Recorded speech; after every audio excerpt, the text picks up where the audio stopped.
I do not know. Test. Can you hear me? We have Ant here from Give Me a Hole. Yeah, hopefully you can hear him. I do not know.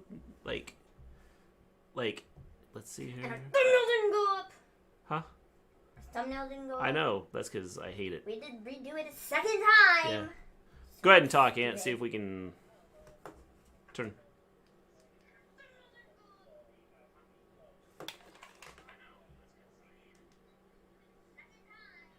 Our audio's not matching up again! And you can't hear Ant! Okay. What is going on here? Like, you're showing up like you're talking on my thing, but it's like not kicking out your voice out. Clearly he's not! Alright, let's do this. Streamlabs, this is a special stream. Alright, I have to tell you all what Ant just said. He's got a Maven on stream. He also said that Maven is best. Still can't hear it. No. It's showing up that he should be talking. It's coming through on... So I don't know why it's not. He's also just informing again, Maven is best, and you should subscribe to our channel. He's informed us that our channel sucks because we can't figure out No, don't do that. It's terrible. Big double That's sound. what I thought. I know why you're getting double sound. I don't know what to do here. It's like it won't bring him through. Let's do this. Is that better? Is that better? Better. Anytime we can hear him, you all start echoing. All right, how's that? Are we good? Did you hear my first question? I asked you all, is the Sasha Banks curse over since she's returned to her championship tonight? No, Jonah. No, it's not. Folks, this is real annoying. Are we good? Anybody? Probably not. I hear an echo. Why? Why do you hear an echo? Okay. Folks, this is real annoying. Are we good? Cool. There, the mouths match.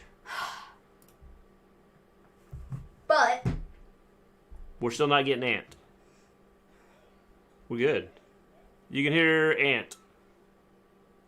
Yes, y'all probably won't hear Ant now, though. okay.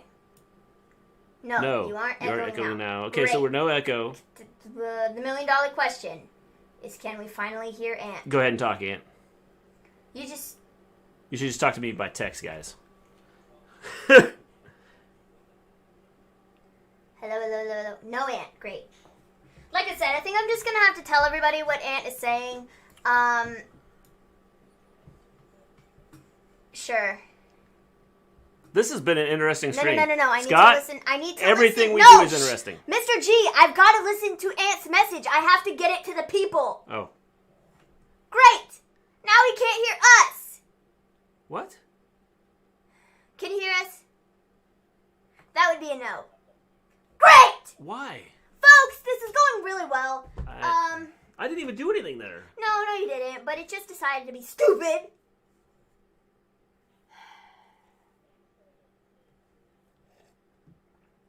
I don't know why we lost you on our end. It's Vince McMahon.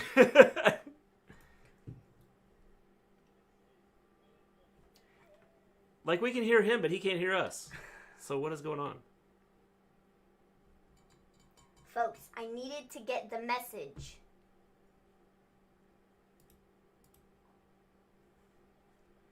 I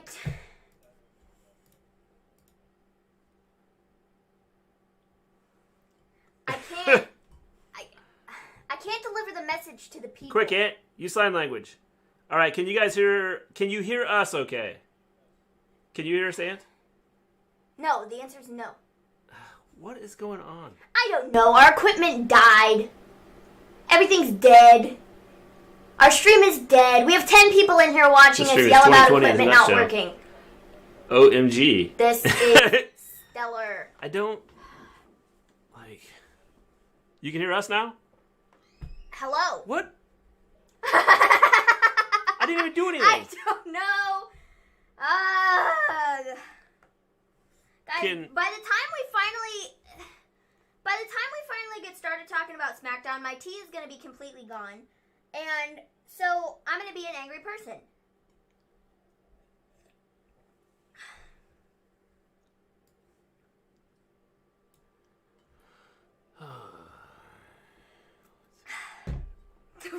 seconds, I tell you. Ugh. Just throw up the middle finger and call it a day.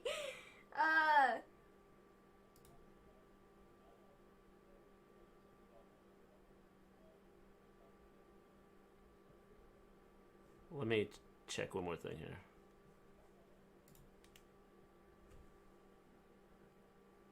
This is such toast. Toast. Literal toast. What?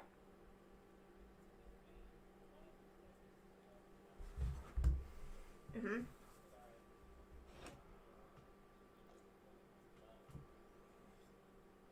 Maybe. I don't know because I don't know how to get it through the program. You don't. Well, he would be doing the stream. He would be using that. He would be doing the stream on our channel from his equipment, and we would be there. Does that make sense? Yeah. Okay.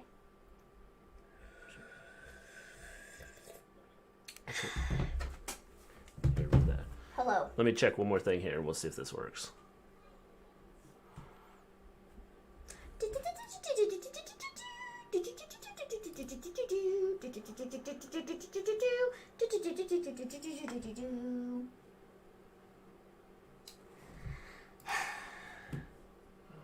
Is there somewhere in Skype that I need to change audio? Well, that's what I thought. Yeah, that's what I thought. This is going well. Is going well.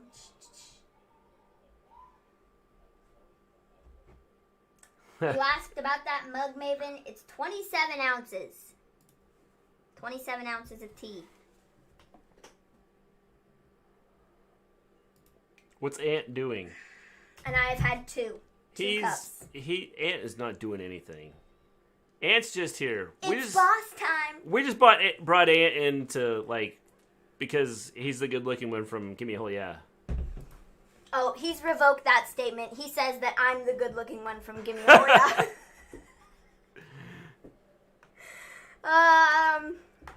So, sorry, I just have to get the, Alright, let's try this one more time. Can you all hear me yet? Can you guys hear Ant? Hello, everybody. What happens first? Mr. G getting a stream to work, or the election is over? Probably the election. Oh, good. Two I'm cups. I'm looking from Maven will be up half the night now. Yep, I've had 2 cups of this lovely 27-ounce tea. Both of them were green chai. Oh, and they were both delicious. What? Yeah, but he sounds weird. How did we do that? I don't know. Don't screw anything up. Don't touch any buttons. It's the same stuff I had set up just a minute ago when we were having issues. Any buttons. Which is no what echo, no nothing. We're all good? Hello. All right. We're good. Alrighty then. Woohoo! We can party. Sorry about that. Finally, we figured it out. Well, I figured it out. But it didn't make sense because everything I had set up before, it was I didn't change. I changed everything after we had issues, and then I went right back to where we were when we started, and it worked. Yeah. So I have no clue. Technology's great. There we go. We are fixed. This is awesome. Hakeem can finally hear Ant's gorgeous voice. Mr. G, smash your computers, please. No, this computer. That's just it. This computer is like a $high computer, so there's no reason that this should be doing what it's doing.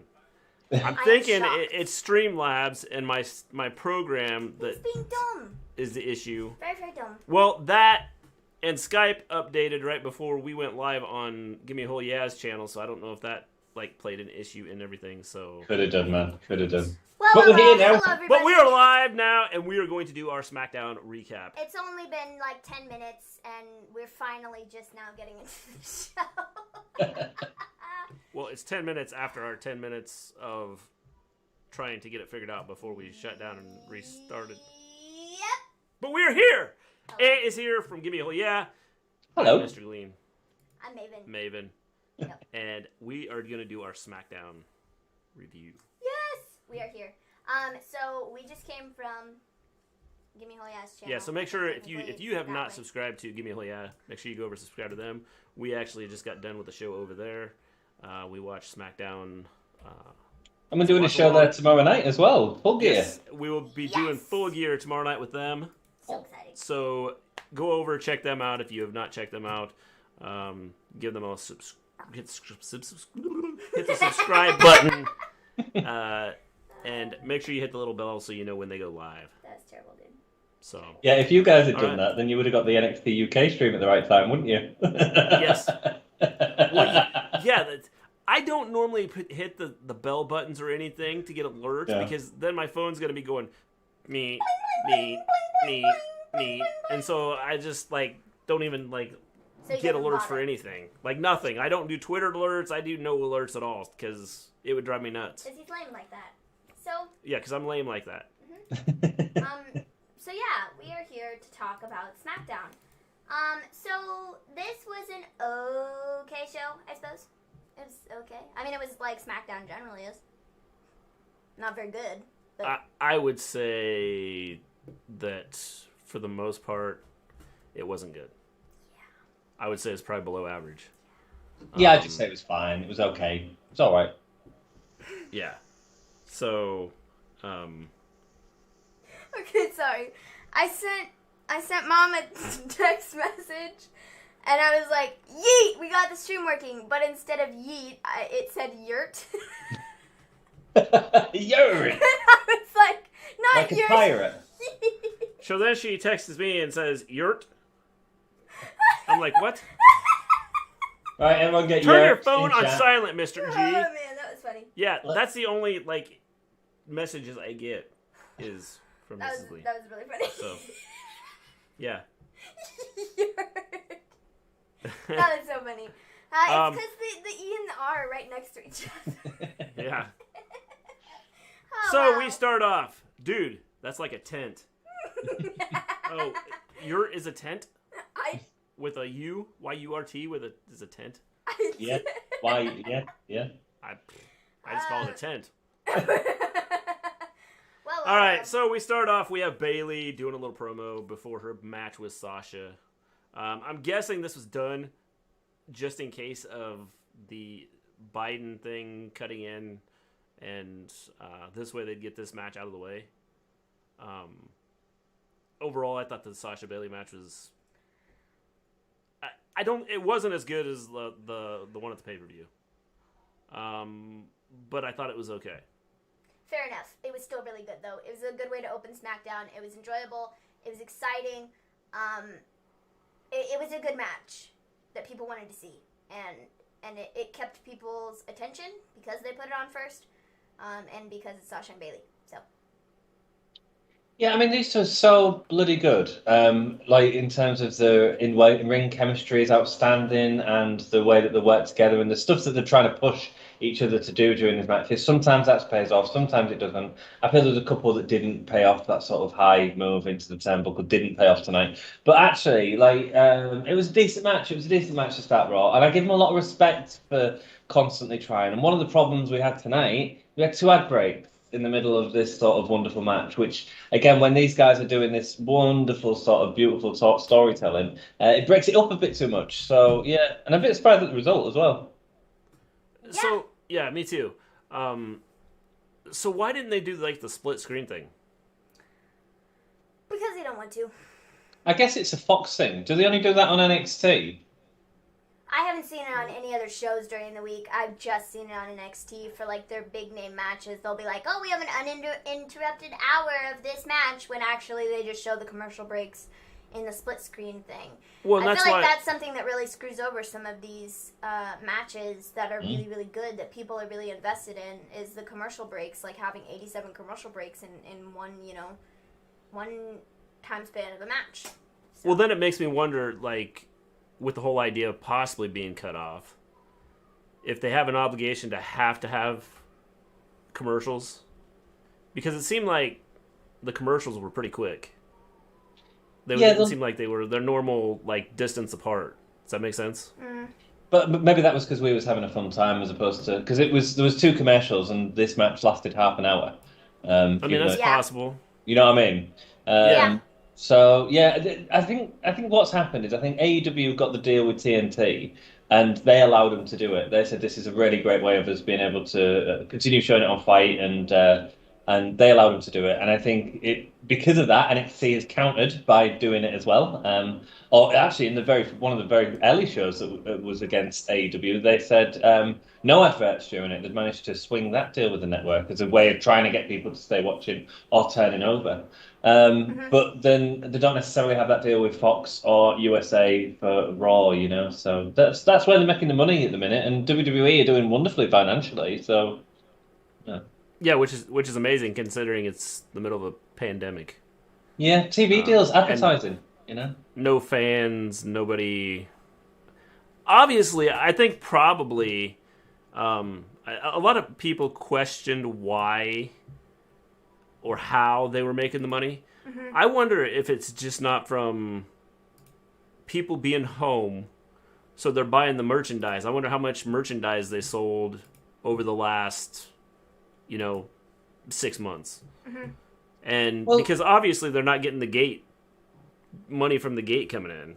Yeah. Yeah, but there was losing money on the gate money.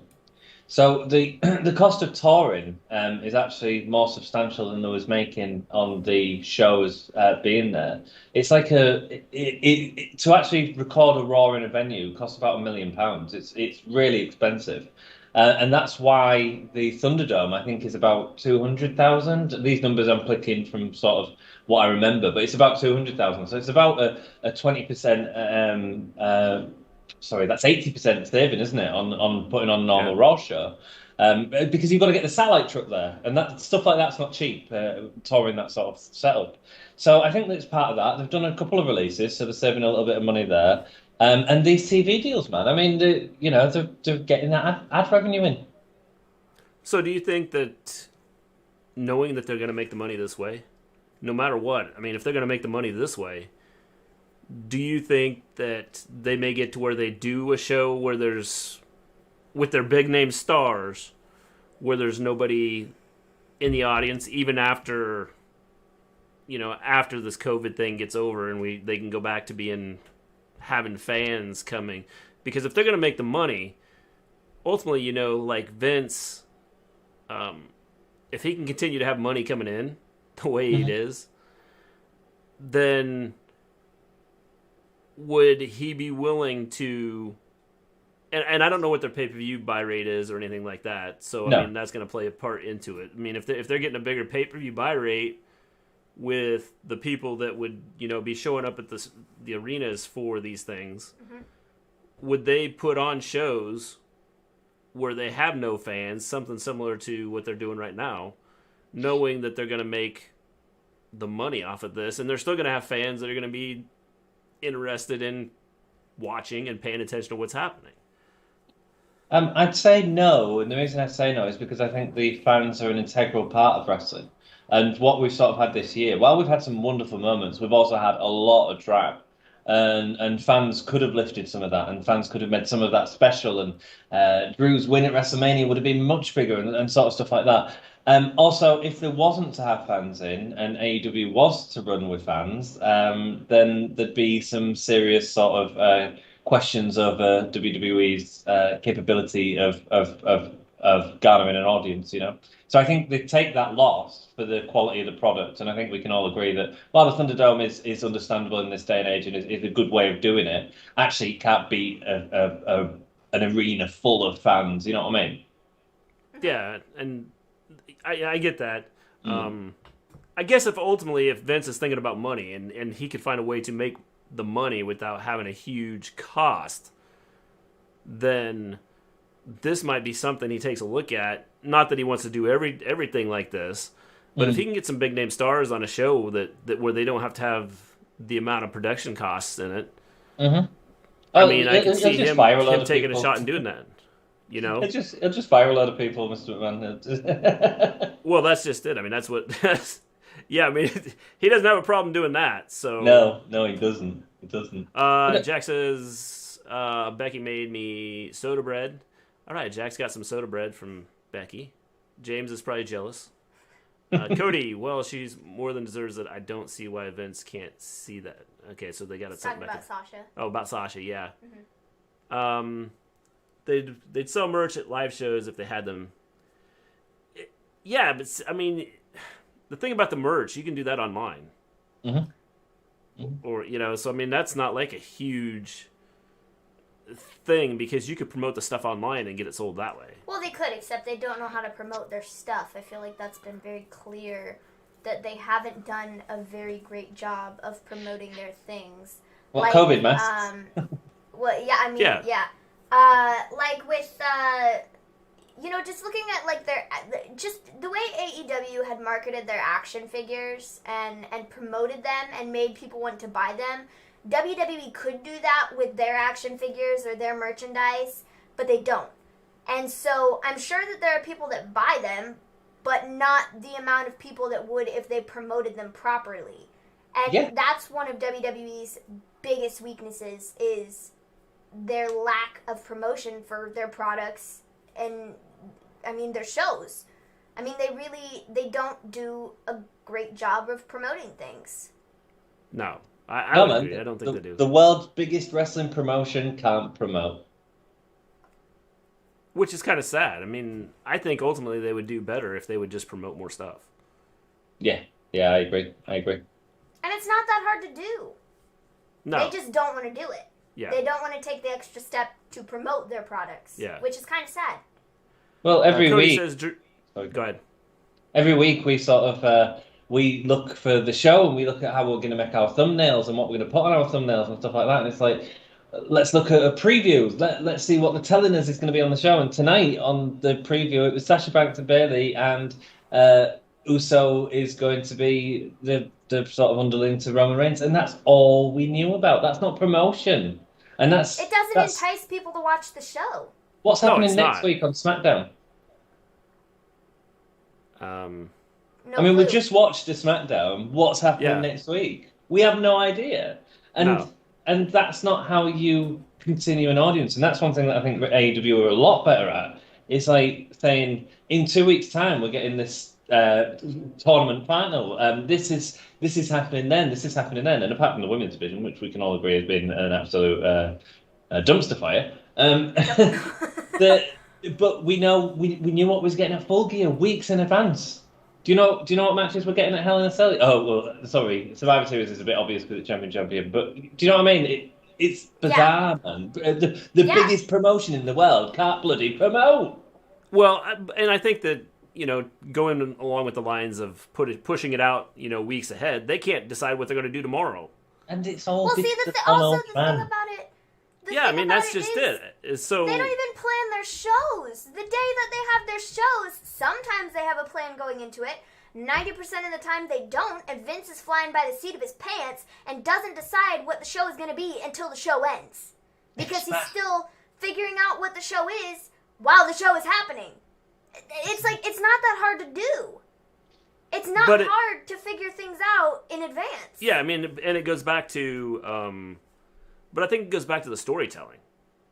Mm-hmm. Because if you have a story written out and you have an idea on where you want to go with it, you could promote and push things out. I mean, and like you said, I think that's the one thing AEW does do. And I think if you look at... I haven't watched a lot of Impact. I haven't watched a lot of Ring of Honor. But I have watched a little bit of it. And I think we get more of what's going to happen on their shows than we do from WWE. Yeah. That Darby, that Cody Orange Cassidy match, knew about that 3 weeks in advance. However, credit to WWE for putting this match on first, Sasha versus Bayley, that is. Obviously, it was the one match that they promoted on the show, and there was chance this evening that show was going to get cut off by a major sort of breaking news story in the Americas. So credit for them for doing that, as opposed to... Because that was the main event. Yeah. Which was bizarre, because that was the main event. I agree. But it had to come on first, and I credit them for doing that, because any sort of speech or anything, they could have gone 20 minutes and been cut off for the next hour and 40 minutes, Yeah. Yep. So. Hakeem says WWE is lazy. Scott says WWE announced matches for tonight earlier in the day on Twitter. Yep. Which doesn't help. That's not promoting stuff. Yeah. There's your promotion is well, the day of. We're going to throw out there promoting. On Twitter. And also, I shouldn't have to go search for it as well. That's the other thing. You know? Yeah. Well, that's the one thing, you talk about making thumbnails. That's the hard thing about making the thumbnails is like, what are you going to throw out here? What are you putting on? Yeah.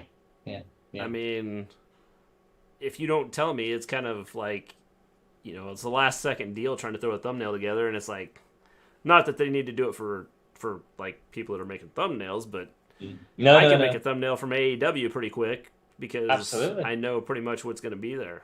If I was doing Impact or Ring of Honor, I could do the same thing because I know what's going to be there. Even NXT UK. Yeah, absolutely. I mean, if you take a look at NXT UK, I know what's going to be on NXT UK. Yeah.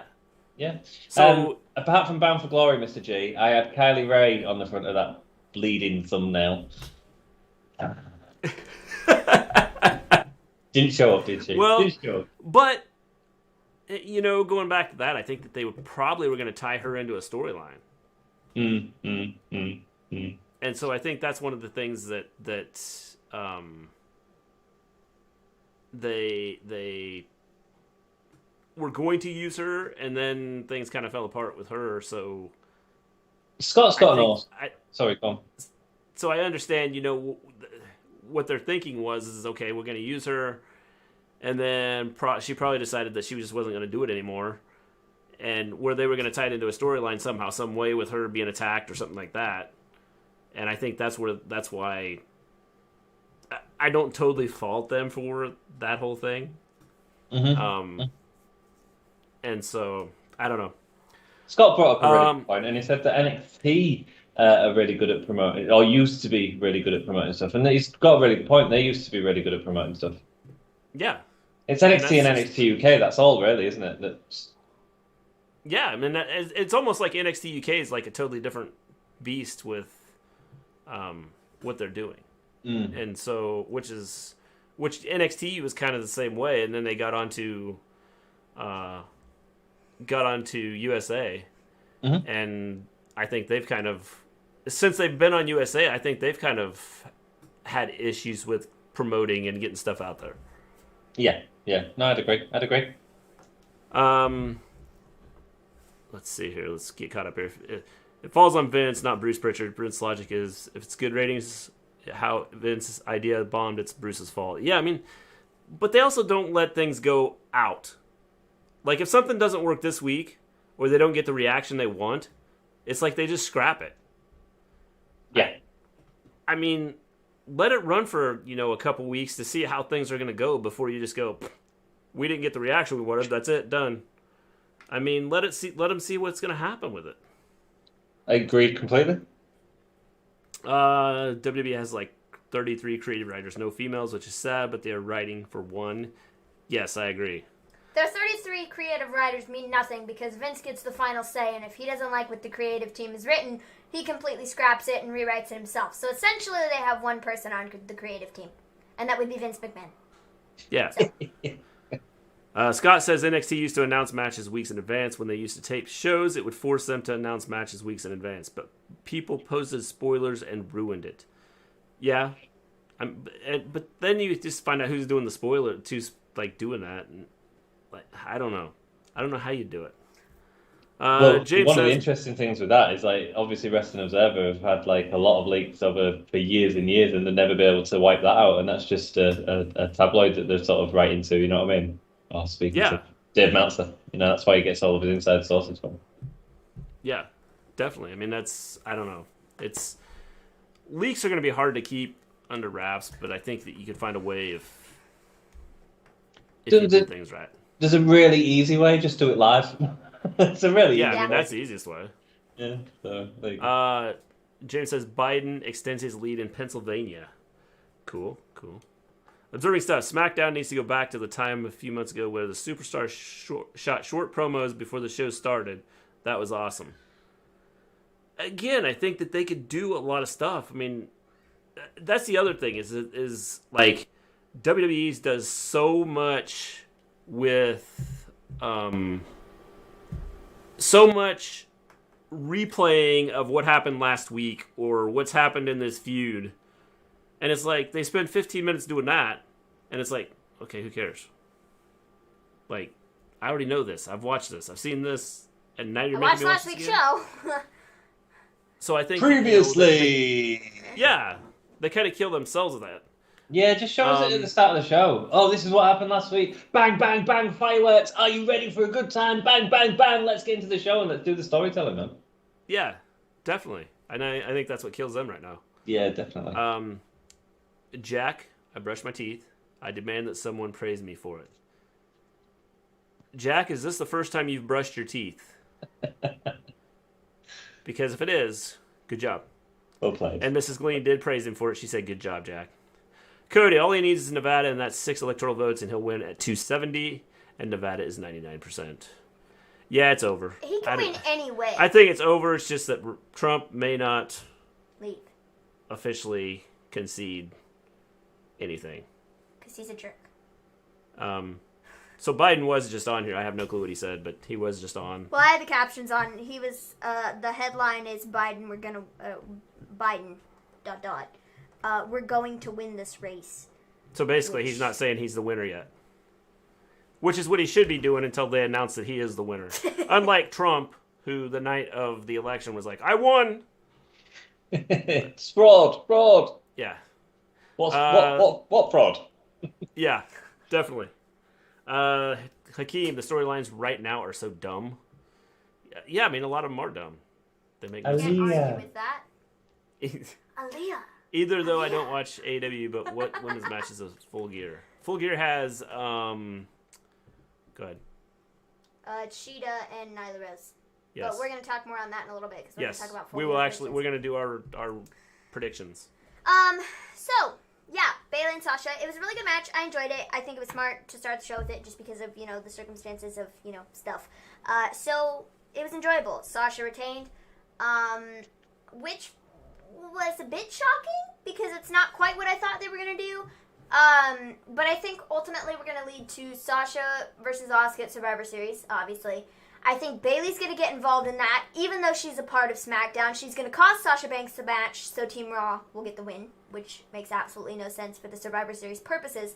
But for their storyline, it does make sense, I suppose. Then that's going to lead to them probably fighting at TLC. It's all a bit much, man. I just have a feeling WWE's going to overdo it. Because that's what they do. Well, how many more times are we going to see Sasha Bayley? At least once. Possibly twice. Because I think it's either going to happen at TLC or the Royal Rumble. And if not at the Royal Rumble, then I think Bayley will be in the Rumble. She will win, and then she will go on to fight Sasha at WrestleMania. Which would be great, but you can't do that if you're having all these matches at TLC and SmackDown and blah, blah, blah. There was a chance for some storytelling tonight that they didn't choose to go down, and that's fine. She's broken the curse or whatever, that's fine. But, it's a special match. Hell in a Cell was one of the best WWE matches of this year. Without a doubt. And, they're just gonna overdo it before WrestleMania, and it should be saved a little bit. Yep. I agree. It was one of the... It might be match of the year. Could have been, yeah. But I felt they rushed it. They could have stole the story prior to having that match. 100%. And it just seems like they rushed into it so fast rather than just letting it play out.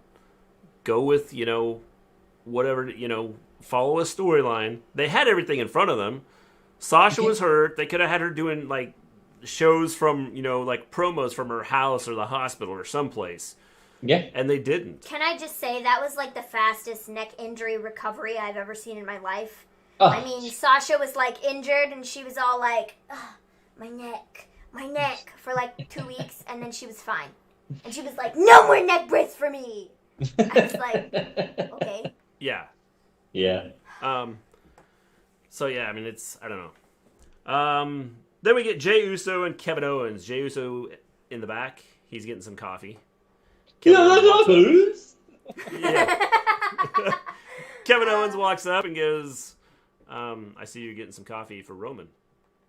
And Jay is just kind of looks at him funny. And basically, you get a sense that Jay is going to get sick of people questioning why he's being Roman's lapdog. Yeah. I knew the word in mind that involved dog that was a female dog. And I think you had the exact same thing there, Mr. G, didn't you? How is Roman's? Yeah, because he is his female dog word. Which I like the storyline. I like what they're doing with it because I think it's going to help build Jay up some. And it's going to build again. This is the storytelling that should be happening. This is what they should be doing. Oh, Mark Meadows has tested positive for the coronavirus. Oh, dang. This is what they should be doing. Mark Meadows is the campaign manager. I find this very funny because just a couple weeks ago he was out there talking about not wearing masks and, we're doing everything we possibly can to be safe, but we don't have to wear masks. Oh, well. Karma! He is the, what is he for Trump? He's like one of his main, chief of staff, that's it. He's Trump's chief of staff. And he's been running his mouth about wearing masks and things like that. Well, and there we go. How the administration has done a good job of handling this, and well, they've done a phenomenal job. Now he's got it. Oh dear! Oh dear! So just in time for him to leave the White House. Absolutely, man. Absolutely. Ah, man. So anyways, yeah, this Jay and, I don't know why I said Jeff, I was thinking Jeff Hardy, Kevin Owens and Jay Uso, this promo was, okay, it's fine. Karma hits different, my friends! Just fine? Yeah, it was fine. I mean, it's not, I said this before when we were on, I'm not in love with this entire thing. I'm just not a huge fan. I'm not a huge Roman fan. I don't love Roman, and I don't love this storyline. So I'm just not, head over heels about it. To Maven's point, I suppose one concern I would have with this Roman storyline is we've interjected Daniel Bryan into the storyline. We've interjected Kevin Owens into the storyline. Now, again, these are two wonderful performers, man. Who else are they going to interject into the storyline, and is it going to start becoming the Roman show? And I don't feel that yet, but I feel there's potential for that in the future. That's what I'm worried about, because I don't want it to become the Roman show, because I feel like it's a lot like Charlotte Flair in a sense, where she's always on the show and always out there, and that's kind of why I don't like Roman, is because I feel like in the past that's what they've done with him, and so going into it, that's kind of what they do with him. Yeah. And I'm not a fan. There'd also be an argument that the way that they're trying to go, that all these people interjecting into Roman is actually the important part of telling that story of him being the top dog, not just of his tribe, but of WWE.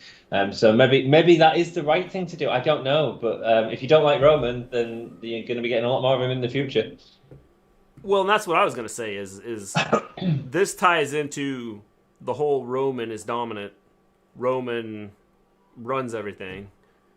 And even with Heyman,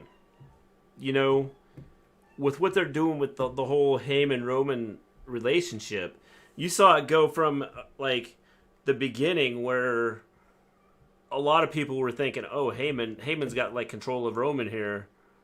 And that night that they did that, I was like, Roman's in charge of this. Mm-hmm. Roman is running this. It's not Heyman. Roman's running this. And they're going to set up Roman and Brock down the road. Well, I suppose since we're talking about this entire Roman thing, we can talk about the main event now, too. Can do it. The main event ended up being set up. It was Kevin Owens versus Jey Uso, based off of this promo that they had earlier in the show. They did that, and then they had Jey Uso in an interview with Kayla Braxton, and then they went to Roman, and Roman was like, did I authorize this? And he was like, well, no. And Paul Heyman was like, did I authorize this? And he was like, well, no. We were just cracking jokes. And Roman was like, Did I tell you you could crack jokes? No, I think not. Know your place, homie, oos, dude, bro. Your place is behind me. I'm the king of the family. Or I'm the tribal chief or whatever. I'm the leader of the family. So stay back. So then he was like, are you going to take that stuff from Kevin Owens? Are you going to take that, Jay? Are you going to take that? And Jay was like, well, I guess I'm not going to take that. And then they had a match. And that was the main event. And it was okay. It was just kind of, I don't know. There wasn't anything special. It was just a match for the main event. Yeah, there wasn't a lot of time in it, to be perfectly honest. One thing, going back to the Paul Heyman thing slightly briefly, while we've sort of gone through that, I feel there's been a slight missed story beat with Paul Heyman. What you're saying is exactly right, Mr. G, about him being in control of Paul and Paul knowing his role within the Roman organization, the Roman E Entertainment, RRE. There's a missed story beat though, where we're seeing now Roman, and maybe it's okay because maybe it'd be boring if we saw the same story twice. But the thing that Roman's doing to Jay now, I'm going to assume that's happened with Heyman. But we've sort of gone from that question of is Paul in charge? Is Roman in charge? Straight to this without any of them sort of beats in the middle. Mm-hmm. And I feel that could have been something that was really sort of deliberated on and given a bit of time, because that's an interesting story. Like, we've seen Heyman be this powerful force within WWE, not just with the people that he owns, but the way he can talk to people and the way that he can get control for people and the way that he can put someone at the top of the company. And actually, I think that's maybe even more interesting than the Jay Roman family feud. I think with Paul Heyman's history of that, it'd be interesting to have seen how he got to that point as opposed to just seeing him reach that point. Yeah, I agree. But then it goes back to, the whole idea of WWE trying to push storylines too fast. Mm-hmm. Going back to like the Bayley SASHA thing where I felt they pushed that too fast. I agree they're doing the same thing here. I think they could have let this go and gradually got to where we started to see Roman kind of being the one that's in control of the whole Roman Heyman, thing. Mm-hmm. And I think that they could have done that and stretched this out and made this a lot better. And to be honest, I think it could have helped them with their pay-per-views. Absolutely. I think it could have helped them, with to get through 2 or 3 pay-per-views here, where they could have done the building, and rather than just trying to rush through this, and now we're here, now we're Roman's the dominant figure, and he's going to tell Heyman what to do. I think they could have just slowly had this drawn out, and they didn't do it that way. Yeah. Let's see here. Jack says, "Sorry everyone, it's 4:15, and I'm afraid I keep crashing. Good night, and good luck, everyone." Good night, Jack. Have a good one. See you tomorrow. Yes. Hakeem is not happy with Nightbot.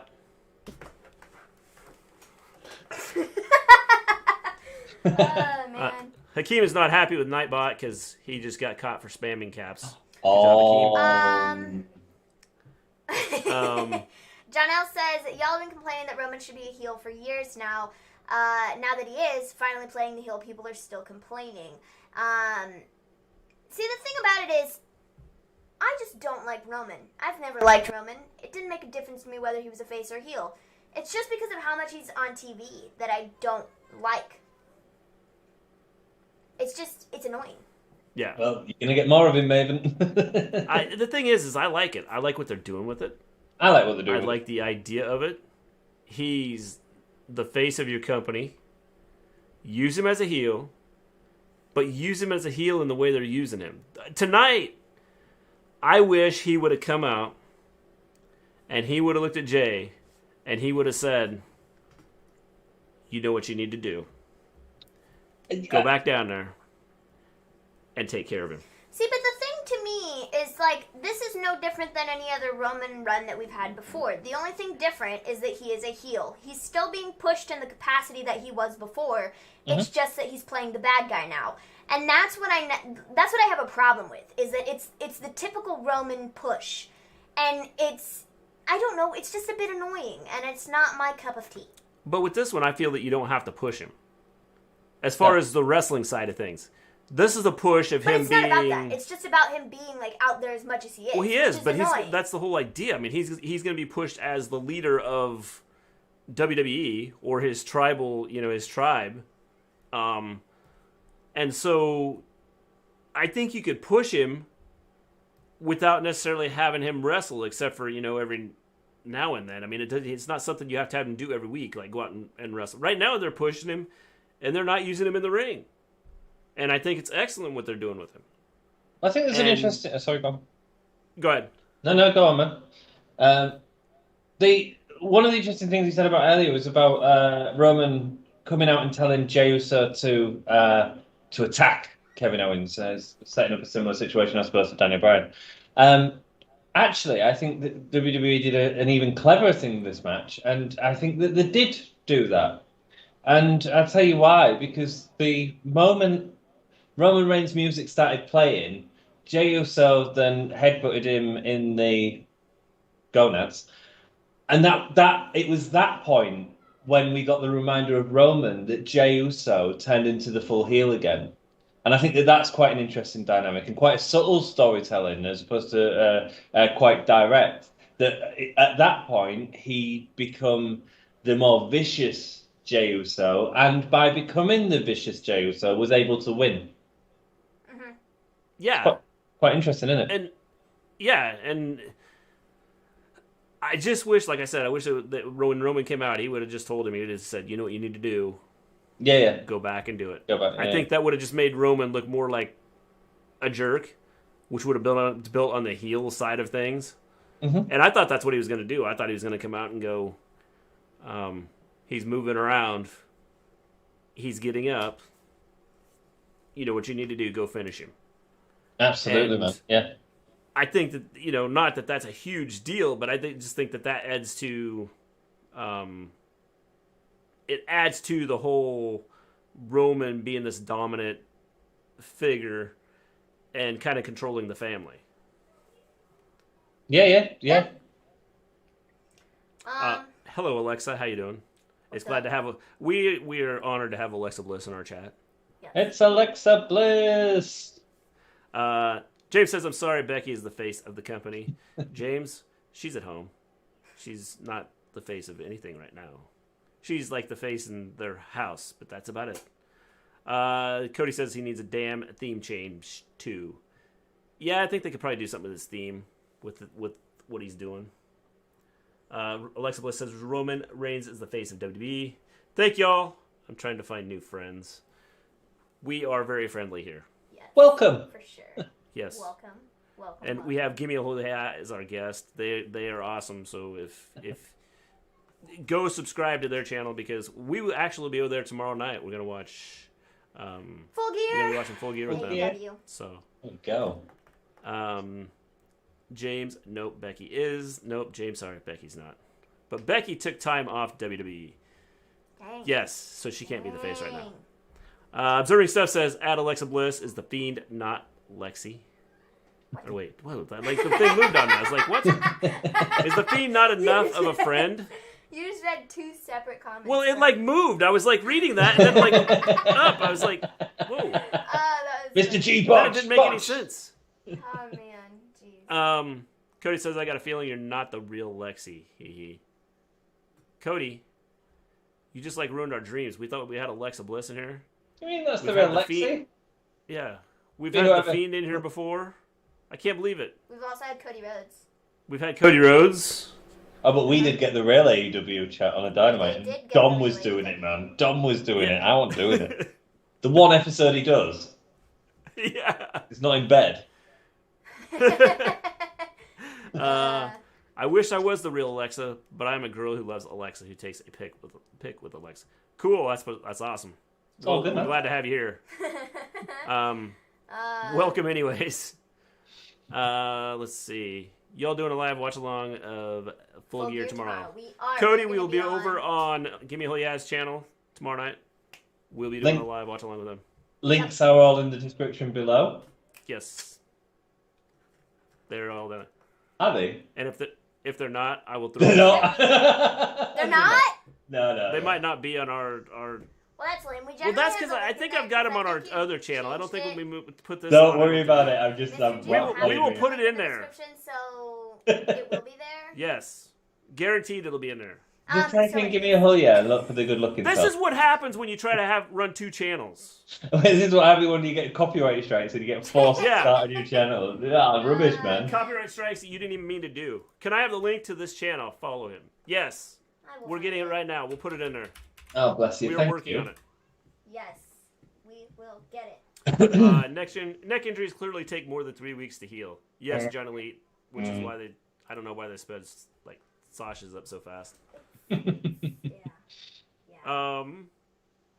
So then we get Rey Mysterio on the phone. Oh boy, this is my segment. Hold on, let me get this. All right, because you're gonna do your little. I'm sorry, I gotta do it. You're gonna do your little thing here. I've got to do it. This should take you to the. Did you get it? This link should take you there. It should.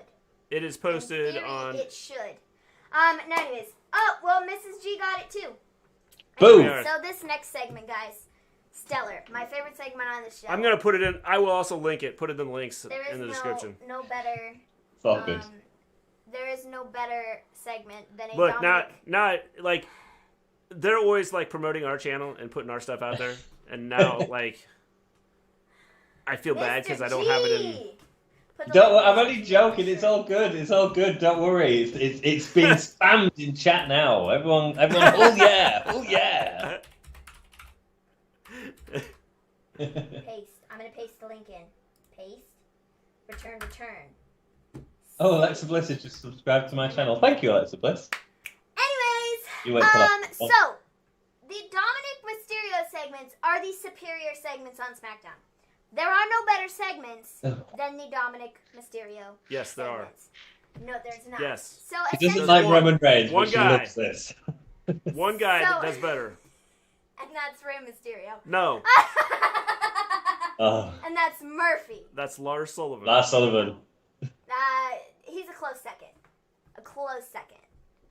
But Dom is still superior. So yeah.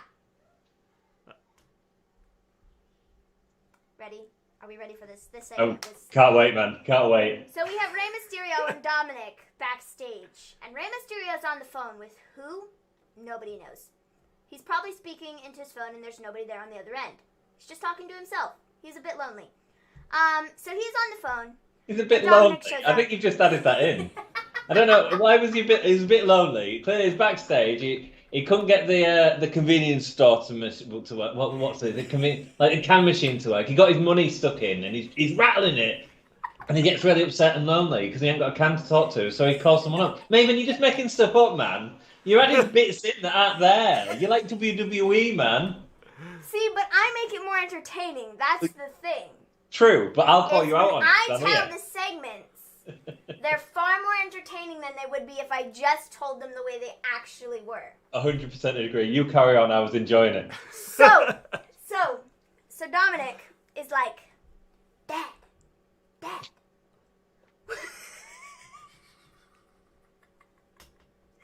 I can't do this. Dad. Just don't look at Ant, because he's...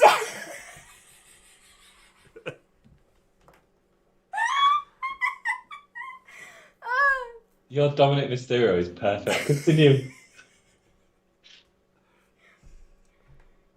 Dad, you have to get ready for your match. It's like, next, Dad. Well, son, I need my gear. Where is my gear? Dad, I don't know. Well, go get my gear, Dominic. Okay, Dad, I'll go get your gear. Dominic walks off. I'm going to stop you for just a second. Dominic walks off. No. What? You don't know where your gear is? But not just that, he walks off like this. What is he doing, man? Dominic walks off. Baron Corbin comes in and he's all like, ha! I'm beating you up, Ray. Dominic he runs back in. I kid you not. He goes like this.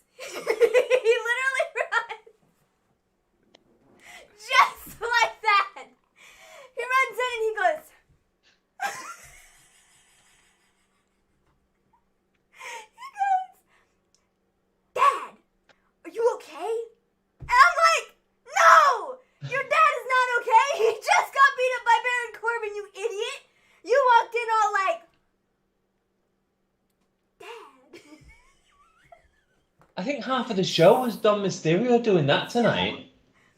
Oh man, it was great. So he's all like, great. Well, then Ray does the same thing later on. It's like, Dom, are you okay? And Dom's on the ground going...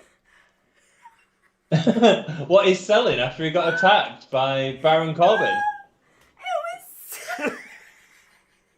It was like he was drowning in the sea of them. And he threw in a thumbs up there like 3 times. He was like, oh. Like, what? Guys, like the video. Like the video. It was so bad. It's like, Dad, I got 2 eyes. I can see. Oh, it was so bad, man. So after this, we have Rey Mysterio versus King Corbin. And Rey Mysterio comes out, lo and behold, he's not in his gear. Apparently, Dom could not find it. It's because he was looking in both directions. He was looking at it. The gear was actually moving, like, because it had time to move between his sort of... And Rey Mysterio's wrestling gear was running him back and forth, man. It's mad. Oh, man. So, Rey comes out. He's not in his gear because Dominic is stupid and couldn't find it. Well, even if he had his gear, was he, like, going to change right there in the middle of, like, the big hallway? I don't know. Oh, man. Mean, like, who wrote this? I don't know, but this was so funny. So this match is happening, and we have Corbin and Rey Mysterio. This is a Survivor Series qualifying match. And Rey Mysterio got demolished. About halfway through, Seth Rollins comes out, and Dominic got his head on a swivel. He's all like, who am I going to attack? And so he's standing there at the bottom of the ramp. Finally, we're getting through this match, and he gets attacked by Corbin, and that's when we get the,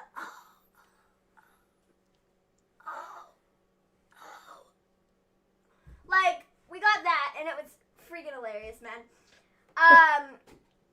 And then Seth Rollins attacked Dominic. And then Murphy and Aaliyah came out, and Aaliyah's top was all, like, falling off, and she was like... her brother runs like this. And she's like... Bizarre, man. They're the weirdest family. I think the Mysterios are officially the weirdest family in wrestling right now. So they're, like, she's, like, trying to hold up her dress while she's, like, running down the ramp. Murphy's all, like... He's gonna attack, but then he's like, not, because Aaliyah's like, Murphy, no! And Dominic is laying up there on the floor, like, clueless. He's probably like, Aaliyah? Aaliyah, is that you? Aaliyah? Where am I? I was hit in the back of the head with a teddy bear. I don't know where I am. Like, okay then. All right. So, that was that. Corbin won. And this was freaking hilarious. I was dying laughing, man. Yeah, it's hilarious for all the wrong reasons, Maven. It's entertainment for all the wrong reasons. As a wrestler, God, it's boring, isn't it? Isn't it boring? Oh, well, get it off. They just TV. Don't seem like Dominic doesn't seem to be like there's no emotion.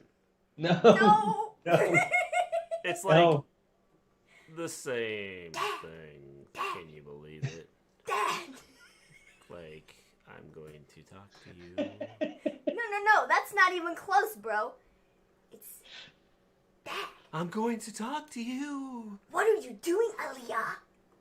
I'm just coming to watch the match.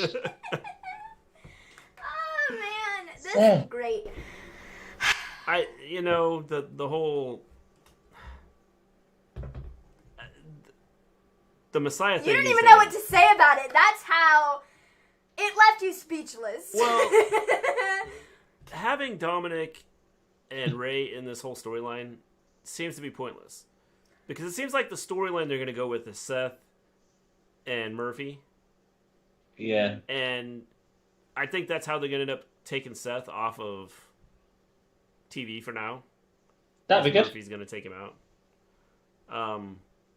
So I don't know why this whole thing with this Mysterios is even like was even put into this whole like storyline. I mean, I get it, but the thing is, like, I watch it, and the only reason I enjoy it is because I'm excited to see what you and Maven do on your show every night. That's the only reason why, and that's not a reason to enjoy it. You're excited to see my Dominic Mysterio impressions. I'm excited to see your just that good. Absolutely. And Mr. G's reaction to it all and saying to you, Maven, it's rubbish, and Maven going, no, it's not. It's like watching a B movie that's really bad. It's so bad, it's great. And it's like, oh, man, yeah. John Elite says, this made me die laughing. Yes, Janelle. Me too. Mrs. G made a clip of my lovely impression. Yes. Y'all are going to have to go back and watch that later just so you can get another laugh. That's what I'm here for. John L says that Bayley thinks Bayley's going to be taking some time off to spend with family. Yeah, that would not surprise me. I hope she gets everything she needs. Hakeem is laughing. James, the Friday Night Messiah, that's what Seth should be called. Yeah. John Elite says Seth should be called SmackDown's Savior. Oh, that's a good one. Yeah. Savior of SmackDown. James says, I think Murphy is setting Seth up to write him off because it's almost Becky's due date. Yes, I agree. I think that's how they're going to do it. I think that's how they're taking Seth off. Well, yeah, but they also made that obvious, didn't they? I mean, it wasn't like subtle. It was like him and Seth, hey, so you're joining me now? But he was like, oh, put another shrimp on the Barbie. That's freaking Irish. Yeah. So he says, oh, yeah, I love you now, I love you. And Seth's like, and then, I love that Murphy in this scenario, no longer Australian, he's Irish. I love that. He's become Irish. So then, and then Seth goes off and he's like, and then Biddy's like, Aaliyah comes in and she's like, oh, Birdie, I can't believe you did that. And she's like shaking him like it's a GCSE bloody drama class. Buddy, what are you doing for? And then, he says, "Oh no, don't worry. I've got it all under control. Just trust me. It's like, what?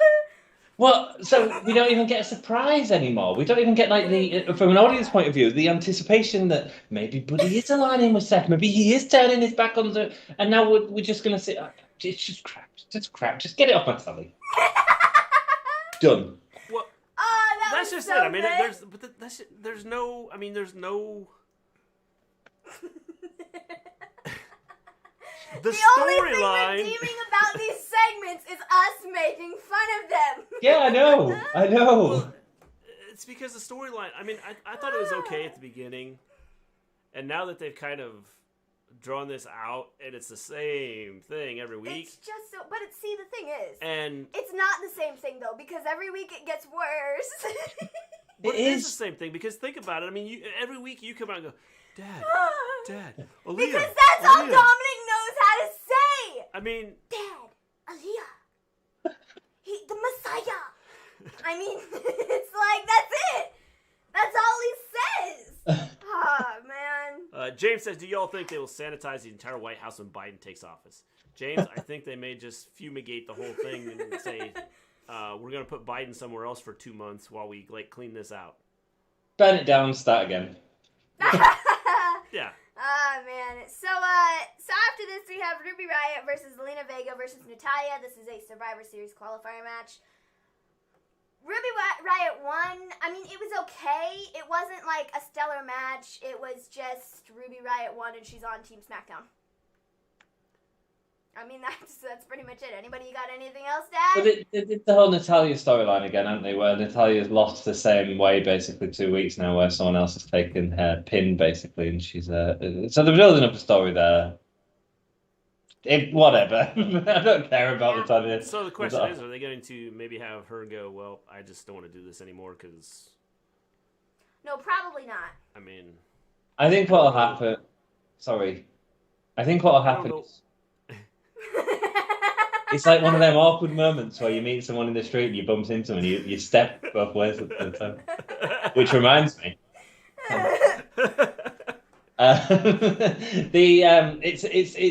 It's I think what they're going to do is they're going to have Natalya lose every qualifying match, and then she's going to, on the Survivor Series pre-show, she's going to beat someone up backstage to take them out. But I think that's all that'll happen. And I don't care.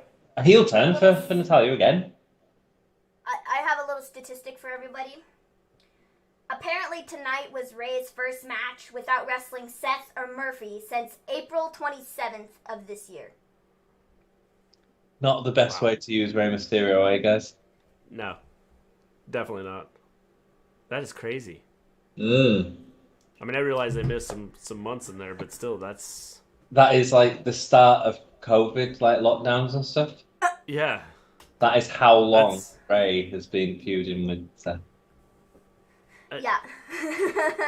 That's just... And you'd think that he might say something. No, he's not going to. He's just going to take the paycheck and go out there and, you know, as long as his two kids are getting paid for going out there and, you know, looking like idiots, it doesn't matter if they look like idiots. They're getting paid for it. That's the thing. Yeah. If you was WWE and Rey, because this is all about keeping Rey there. If you was Vince McMahon and Rey left, he went to AEW, he went to retire, he went to Lucha, would you keep Dom on? No. No. No. The only reason Dominic is on television is because Rey is still around. That's it. He would not be on Raw or SmackDown if it wasn't for Rey signing his contract and staying with And I wonder if that wasn't part of Rey's signing the contract. I think it is. I mean, it could have been. Because I think it is. I'm guessing probably what he said was, okay, I will sign with you guys again, but you also sign my kids.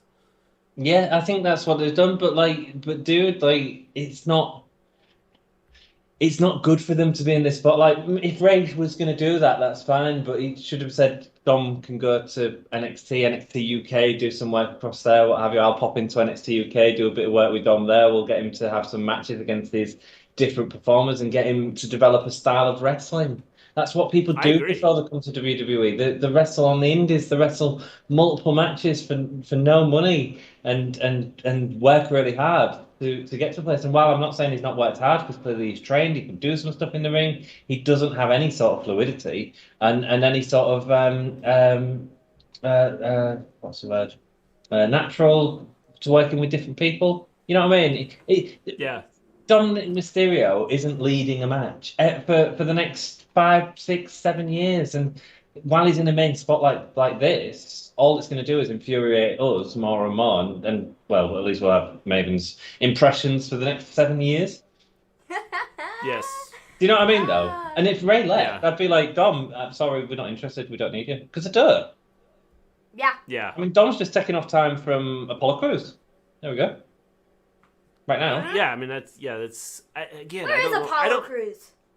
SmackDown, but I don't know where he is. I mean, yeah. I feel like, I he's don't in know, catering, man. Yeah. Apparently so. I mean, he was on TV working with the U.S. title, but apparently that's not a thing anymore. Yeah. John Elite says, "Damn." Mrs. Glee says, "Well." That's in response to Rey Mysterio. This was Rey's first match with somebody other than Seth or Murphy since April 27th. Yeah. James says, "Do you all know Zelina hasn't won a match since she moved to SmackDown?" Zelina hasn't won a match, period. I was gonna say, I don't think she ever won a match. Yeah, but she's just got to do reps. I tell you what, Zelina Vega's a way better talent than Dom. Yeah. Way better. I would agree. And you know, she's closer to being there. So. Yeah. I keep having observing stuff says I keep having to leave and coming back. LOL. My bad. It's cool. Don't ever leave again. Observing stuff. Also, that was one of the worst end of days ever, and it was against an easy opponent to do it to. Yes. The end of days to Rey Mysterio was awful. It was terrible. There was no swing from Rey. There was nothing. The thing is it's something like that. Because of the size difference. But it doesn't matter though. He could. But it does because it really doesn't though, because he could have picked him up by the face and swung him into the ground. It wouldn't have been that difficult. Okay, but if you are used to wrestling with someone that's a little bit bigger. But it wasn't Corbin though. It was Rey. Rey gave nothing to that. He was a board. I get that, but he was a little board. There was nothing to it. But, he was like, this is Rey Mysterio. Literally. A board. He was like, splat. That was it. There was no swing. that's because Corbin's arm is as long as Ray. But it doesn't So there was no way Ray though. could kick his feet because his legs were being blocked from, like, Corbin's arm. I mean, like... The size difference, Corbin always does that move to people shorter than him. That's what I'm saying! It didn't matter. It was Ray. Ray gave nothing on that move. He was a board. Okay, but it's one thing to do it to, like, short people because... True Maven. No. True Maven. Ray was supposed to run into the move and didn't. That was the problem. There was there was nothing. A board. He was a board. It was like running into a door. Because that's essentially what Ray was. Well, when you're 4'2", and it's more like he stubbed his toe on the door because he didn't really run into it. And his arm is as long as your body. It's tough to kick your feet. Okay? Oh, it was so bad. It was terrible. Dominic needs some acting classes. Yeah. Just a bit. Yes. Oh, yeah. No, he just needs a personality transplant. It's fine. Either or. Yeah. Hakeem says, OMG, I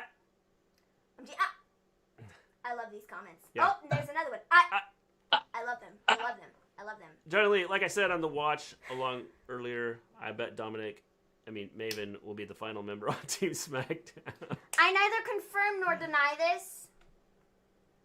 I'm just going to leave it up in the air. OMG Maven rant number 177. Yep, probably. It's probably Maven rant number, let's see, we've been doing 295. We've been doing this for 2 years now. Have you? Yes, We started... I think so. Might be going on 3 years. At the beginning of the year. When did I'm we going to start? find it. I don't know. I think it's 2 years. We started at WrestleMania, not 35. It was the Royal Rumble right before WrestleMania 35.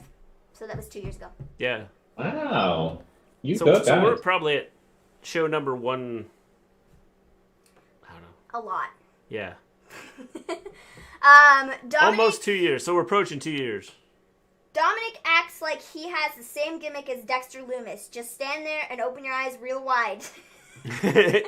Except that's insulting to Dexter Lumis because Dexter Lumis does Dexter better Lumis than can do a good Dominic job of it. Mysterio. Yeah. So after this, we have Big E, the Street Profits, and Billy Kay backstage. This was, again, just another kind of, like, throwaway segment. It was essentially just Big E and the Street Profits, like, laughing. And then Billy Kay came in and was like, here's my portfolio, here is my pictures, here is my resume. And they were like, we came to Raw, like, we came from Raw too, so, like, we know all the Raw secrets, so, like, you don't need to give us those. And then they were just like, I don't know. This was silly. The scary thing about this is usually it's Billy Kay is the annoying one of the group. Actually, this time... And it was the Street Profits that were the annoying ones of the group. Yeah. And which is sad. I don't like them at all. No, because what they're doing with them is just ridiculous. Well, they have nothing to them. They have no character. They have no... Well, it's just the same stuff every week. I don't know why they put Big E in this segment, to be perfectly honest, because I thought he was supposed to be getting a finger push. And this doesn't do that any good.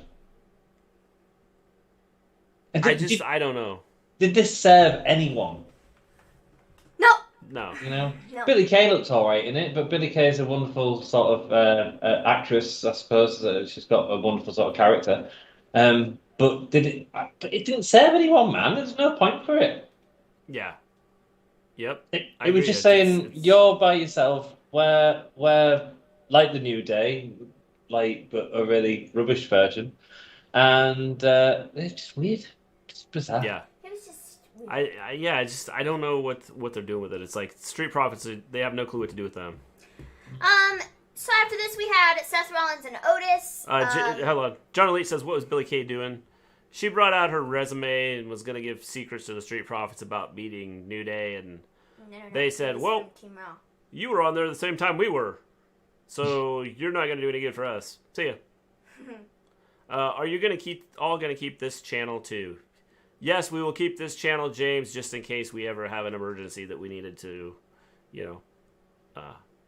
like some stupid copyright thing or something stupid like that. So yes, we will have this channel.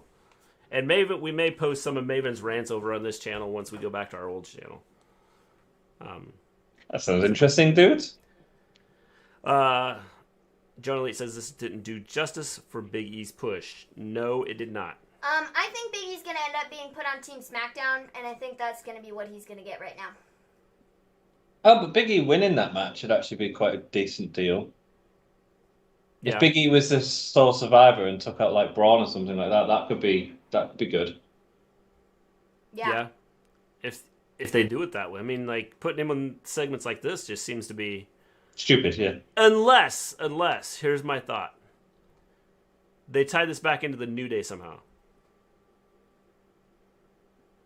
where Big E maybe helps the Street Profits. What? Well, what about this? What about if you put Kofi on Team Raw? You could do that. Yeah. I'd be cool with that. And then you have Kofi and Big E. You don't necessarily have them fight, but you have that moment of like, I need to do this. That I did this. You know what I mean? I think that's quite important. Yeah. I mean, I think that would work.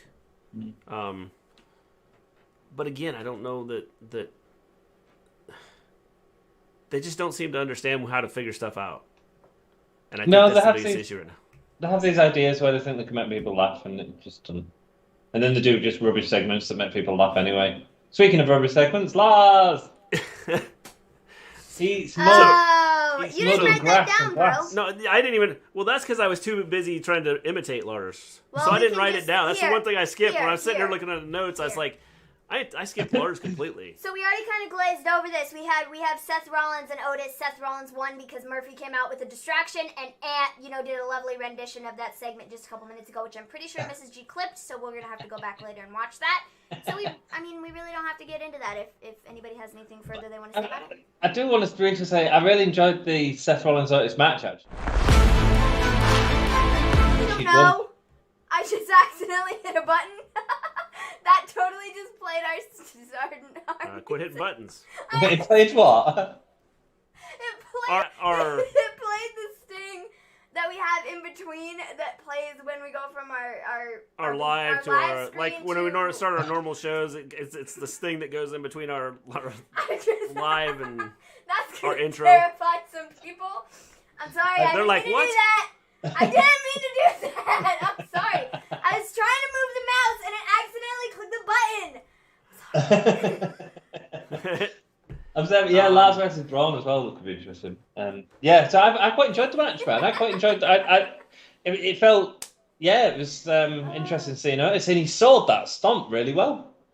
Yeah, he did. I thought it was good. I thought what he did, but I think Otis, could be a star if they would just use him. Yeah, and just tell him a little bit more serious. I don't know that he would be your like top tier star, but I think he could be that person that's like right there, like Intercontinental title type, And so I think he would be good at that. Yeah, absolutely. I agree. James says, "What in the blue hell are they doing with Billy Kay?" Hashtag Billy Kay deserves better. No clue, James. I think that yelling at me in the chat. I thought maybe they were going to have her be a manager. No. Why was she handing a CV? Yeah. What was that about? I don't know. A Street Profits hiring? Yeah. They need somebody who wants to smoke. I mean, is it someone to clear up the cups that they fire off at the start of the matches? Maybe. Billy Clay the cleaner. Yeah. Potentially. AEW confirmed. Everybody in the chat is yelling at me because I accidentally hit the button. Maven! Damn it, Maven! Alexa Bliss says, I want a CM Punk return. I think CM Punk coming back would be okay.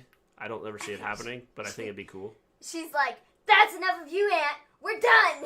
I didn't mean to hit the button when he was speaking. It was an accident. Observing Stuff says Big E will be amazing in the Survivor Series match. We mentioned Big E going against Keith Lee, Braun, or AJ Styles' bodyguard. That would be interesting. I think that... By the way, I've lost your audio. But it's alright, carry on. We're still here.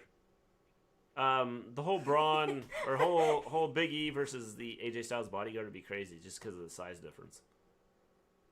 Mrs. Gleen says, Maven! Observing Stuff, Lars versus Braun would be fun. They will yell at each other before Braun crushes Lars because Lars is only able to beat up people he's over 100 pounds bigger. You didn't hit the... Like, it's alright, guys. You carry on. I checking to see if she hit the... Did you hit anything over here? No, I didn't hit anything. Okay. Don't worry about me. You carry on. The only thing I hit was the button. Stop. You can still hear me on stream. I just can't hear you guys at all. All of these comments that I'm reading through right now, or that you're reading through right now, I literally just read. I'm sorry. Okay. Oh, you're starting to come back now. Okay, cool. Are we back? Sweet. Weird. Slowly, yeah. You are, yeah. Odd. Cool. Maven, you broke the audio. I did no such thing. It was not my fault. So then we have the Lars segment. All right, you folks. Are you folks ready for this? Do you want me to do Carry on. Should I do the Lars segment? I feel like we just need... She's getting Lars.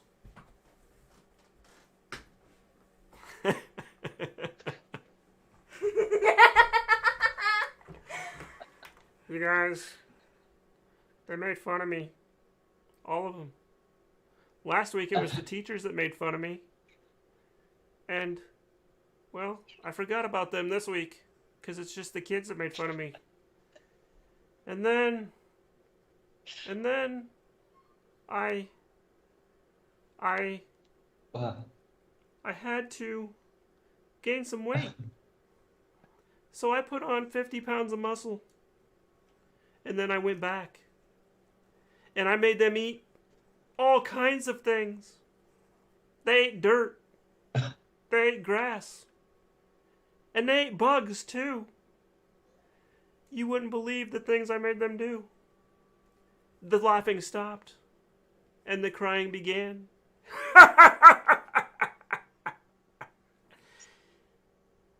can't believe that they tried to mess with me. I'm dying. I can't hear any of this, but it's wonderful. I think that Mr. G is cutting a wonderful promo with Lars Sullivan. I can't wait to go back and watch it later. But all I've got to say is... I made them eat mud and glass and the worst of all, bugs. Ugh. I can hear you again. Let's hope that lasts. Yeah, that was weird. I'm Lars Sullivan. Hear me yell. Ah! God, it was rubbish, wasn't it? Yeah. It was awful. It was. Lars wishes he was built like that action figure. That's funny, man. One day we're going to take a compilation of our taking the mick out of Lars, and they're going to put it on WWE as we'll be the bullies, the Tracy brothers. Oh man. When's Lars Sullivan the last person to get put? Why was Lars Sullivan the last person to get put on SmackDown? I don't know. I would never put him on anything right now. I can do anything I want. Roar! I too can yell Lars. I too can yell, says observing stuff. I have a question for everyone. Has anyone eaten stuffed crabs? They're pretty good. I don't think I've ever had stuffed crabs. No, I haven't. No. I don't eat anything that comes from the sea. So Lars Sullivan, they should get him on like a yoga course or something and get him to focus on the yoga lessons as opposed to the instructor. Maybe knew where I was going with that.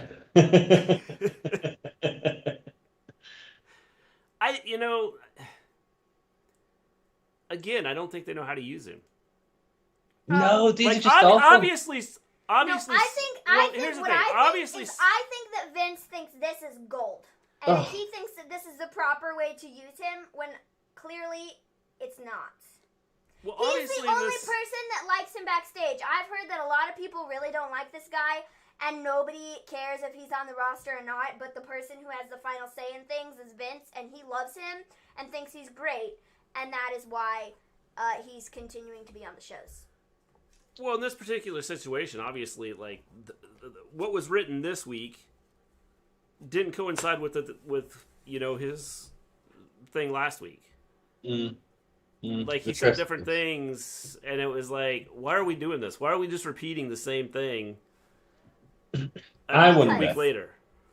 I wonder if this is one of the producers, someone like Bruce Pritchard, giving Lars this stuff, knowing that he won't be able to do it because he couldn't. I don't think anyone could do it. Kane couldn't do this, you know. To make Vince realize that it's not actually going to work. Do you know what I mean? Yeah, could be. I don't know. It's just like why are you putting him? First off, why are you putting him in this spot? Well, because why not? Well, why? I mean, it doesn't make. I mean, if you don't like him, that's fine, but don't have him go out there and look like a total idiot. Well, see, compared, you know, WWE doesn't have to try to make people look like idiots. It comes naturally with the storylines that they, make. Yeah, it doesn't take much. I get that. To make them look like idiots. And I mean, I don't know. It just seems like they could do. I don't know that he could make much with him, but if they're gonna keep him around, then do something different with him other than what they're trying to do with him. Because obviously, whoever decided, hey, we're gonna have him cut a promo and do it this way, and then last week's I didn't think it was bad because I felt that it kind of tied into the whole him being made fun of. Just listening to him talk, you could go, okay, he was made fun of. I understand that. I mean, listen to him talk. I mean, making fun of him wouldn't be hard to do. And so you tie in, if he was a little kid, like really small compared to other people at the time, you have this story, that you're building. I became this freak because I grew and became this monster and destroyed people. Yeah. I think Lars. Look, I don't particularly like Lars because of his recent things, and I just think he's a bit creepy and weird. But ultimately, he was a good wrestler back in NXT. He was a decent wrestler. He really sort of got himself over with his in-ring work. Is how he did it, and that wasn't just in squash matches. That was like didn't he have a main event against Bobby Roode or someone like that? I think when Bobby Roode was champion. I think so. Lars Sullivan's a pretty good wrestler. And look at that Jeff Hardy squash match. It was a pretty good match. Possibly better than Braun, I'd say. So he's got that sort of monster ability, but the way that you don't do it is by getting him to talk. How was it when Kane started talking? Everyone remembers the whole the Dalek that was Kane. And it becomes so. Don't have him talk. Don't have him talk. Just have him be the monster. Yeah, I think. I mean, that's again. I don't like the thing he did last week. I didn't mind just because it ties. Observing stuff. Oh shoot. Lars isn't all that intimidating. Look at his competition. Braun is huge. Fiend is scary. I'm more afraid of Velveteen Dream having access to social media. Who put that? Observing stuff. Oh, man. Oh, it was in chat. I thought he was reading a tweet. Wow, observing stuff. That was shots fired. I love it. I love it. Oh, that was so good. Oh, man. Wow. I don't know. I think that you could. The man's reference. Oh man, that was hilarious, dude. You could do. I mean, like with him, I think you could do something with him. It's just a matter of putting him in the right spot. Again, it's a matter of putting all these guys or women in the right spot and using them the way they need to be used. Absolutely. Alexa Bliss is being used perfectly right now, I think, with the whole heel gimmick and not trying to be fake. And so I think that, things like that, I think that you could do something with Lars as long as you put him in the right spot. Again, this is where WWE fails. They don't have managers that could take some of these people that are good in the ring and they can use in the ring and use them as their mouthpiece so then they get them over that way. I agree completely. Kane had Paul Bearer to top beat for him. Yeah. I mean, it's one of those things you look at and you go, managers just aren't used. Well, see, the thing about it is this is why Brock Lesnar doesn't speak. Because if he did speak, you would know that he is a dude from fanboy. Minnesota who has kind of a higher voice. And he doesn't sound at all intimidating. That's why he does not speak. That's why Paul Heyman speaks for him, because he literally sounds like a chump. Maybe. He looks like a beast, but his voice, not so much. Maybe these are building up to the reveal of Lars' manager. We are going to get the Tracy brothers, which is going to be 3 brothers who are all going to come out, but they've got their mouths stuffed, one of them with mud, one of them with glass, and one of them with books. Maybe that's the angle they're going for in this. That don't make sense, right? Yeah, maybe that's where they're headed with this. It's like, I don't know. It's rough. Just the way they do some of them. Well, it's kind of sad how they don't know how to use some of them. Mm-hmm. Like put your wrestlers that can wrestle in the ring and use them, and put a mouthpiece out there for them. Someone that can talk. Someone that can get them over by talking. You know, I don't want to see Paul Heyman do it with everybody, just because I think you need some fresh people in there to do some of those things. What they brought MVP in for was brilliant. I think bringing him in as a mouthpiece for people was such a smart idea. Who was that, sorry? MVP. MVP, yeah.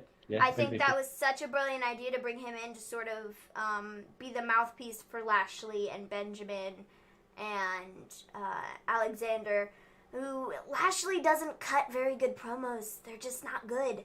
I haven't seen enough of a Shelton promo to know if his are good or not. And Cedric Alexander's okay. Don keeps telling me that he's really good, Shelton Benjamin. I'm like, well, not on this run he's not been. No, not in this run. I think in earlier runs from years prior, he did really well. I mean, he was a really prominent person on like the Intercontinental Championship scene. I think he did great stuff there, but now just it's bad. It's real bad. Observing says we do need a new person who can talk. They shouldn't have gotten rid of Leo Rush. Yeah, I think that killed him. That killed the whole thing there. Lash is better, but he isn't there yet. Yeah, he's got a long ways to go, I think. I don't think his promos are good. Like, if he cuts a promo, I don't think he's good. Oh, guys, I totally forgot. This is how important and memorable it was. But because we've gone through all of SmackDown already. We've touched on everything. But one thing that I forgot was the Sasha and Bayley match. After Sasha won, Carmella came out and attacked Sasha. So I would imagine that probably after Survivor Series, I would imagine maybe at TLC, maybe so there aren't so many Bayley and Sasha matches, they do Carmella and Sasha. Maybe on a SmackDown or something. I don't know, but I would imagine that's probably where we're going with it. Who knows? Not I. Makes sense, man. Makes sense. Yeah. So, now, on to more exciting things. Whoa, what are we doing? Aside from my, because I know my Dominic Mysterio impressions are pretty exciting, and everybody loves those. Spot on. But the most exciting thing that we're here to talk about is AEW Full Gear. AEW! Is the pay-per-view. AEW! We will be on Gimme a Hole Yeah. We're going to be doing a watch-along on there, and then we'll do the review over here, just like we did tonight. But now, we are going to give our predictions for the pay-per-view. So, starting off with the pre-show. We have Serena Deeb versus Allison Kay, and this is an NWA World Women's Championship match. I would say Serena Deeb retains. I agree. Simply since Allison Kay just kind of left NWA. Mm-hmm. I feel this is going to be more of a tryout match for her, actually. Well, and it might be. That might be what happens here. Is they it's kind of see what she can do. I think that.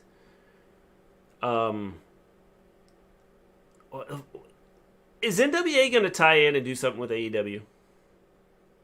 They sort of already are, aren't they? I think that NWA are struggling to find their feet during this sort of COVID era. So, and we don't know how long it's going to go on for, to be perfectly honest. So I think it makes sense for them to at least get stars that they want out there and getting some exposure.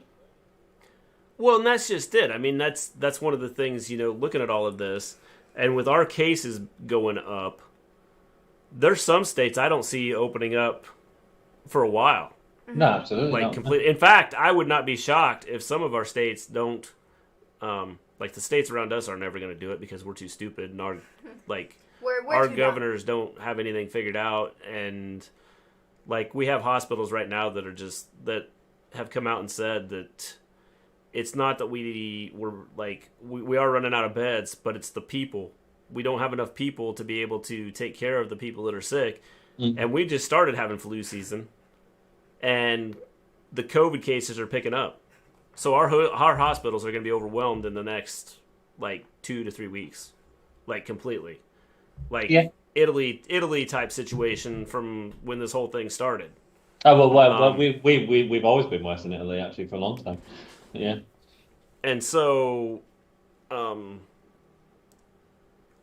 wonder if NWA is looking to, and I haven't heard anything from Nick Aldis. I follow him on Twitter. And I've seen him say that NWA Power is going to be coming back. No, but there's been no sign of it.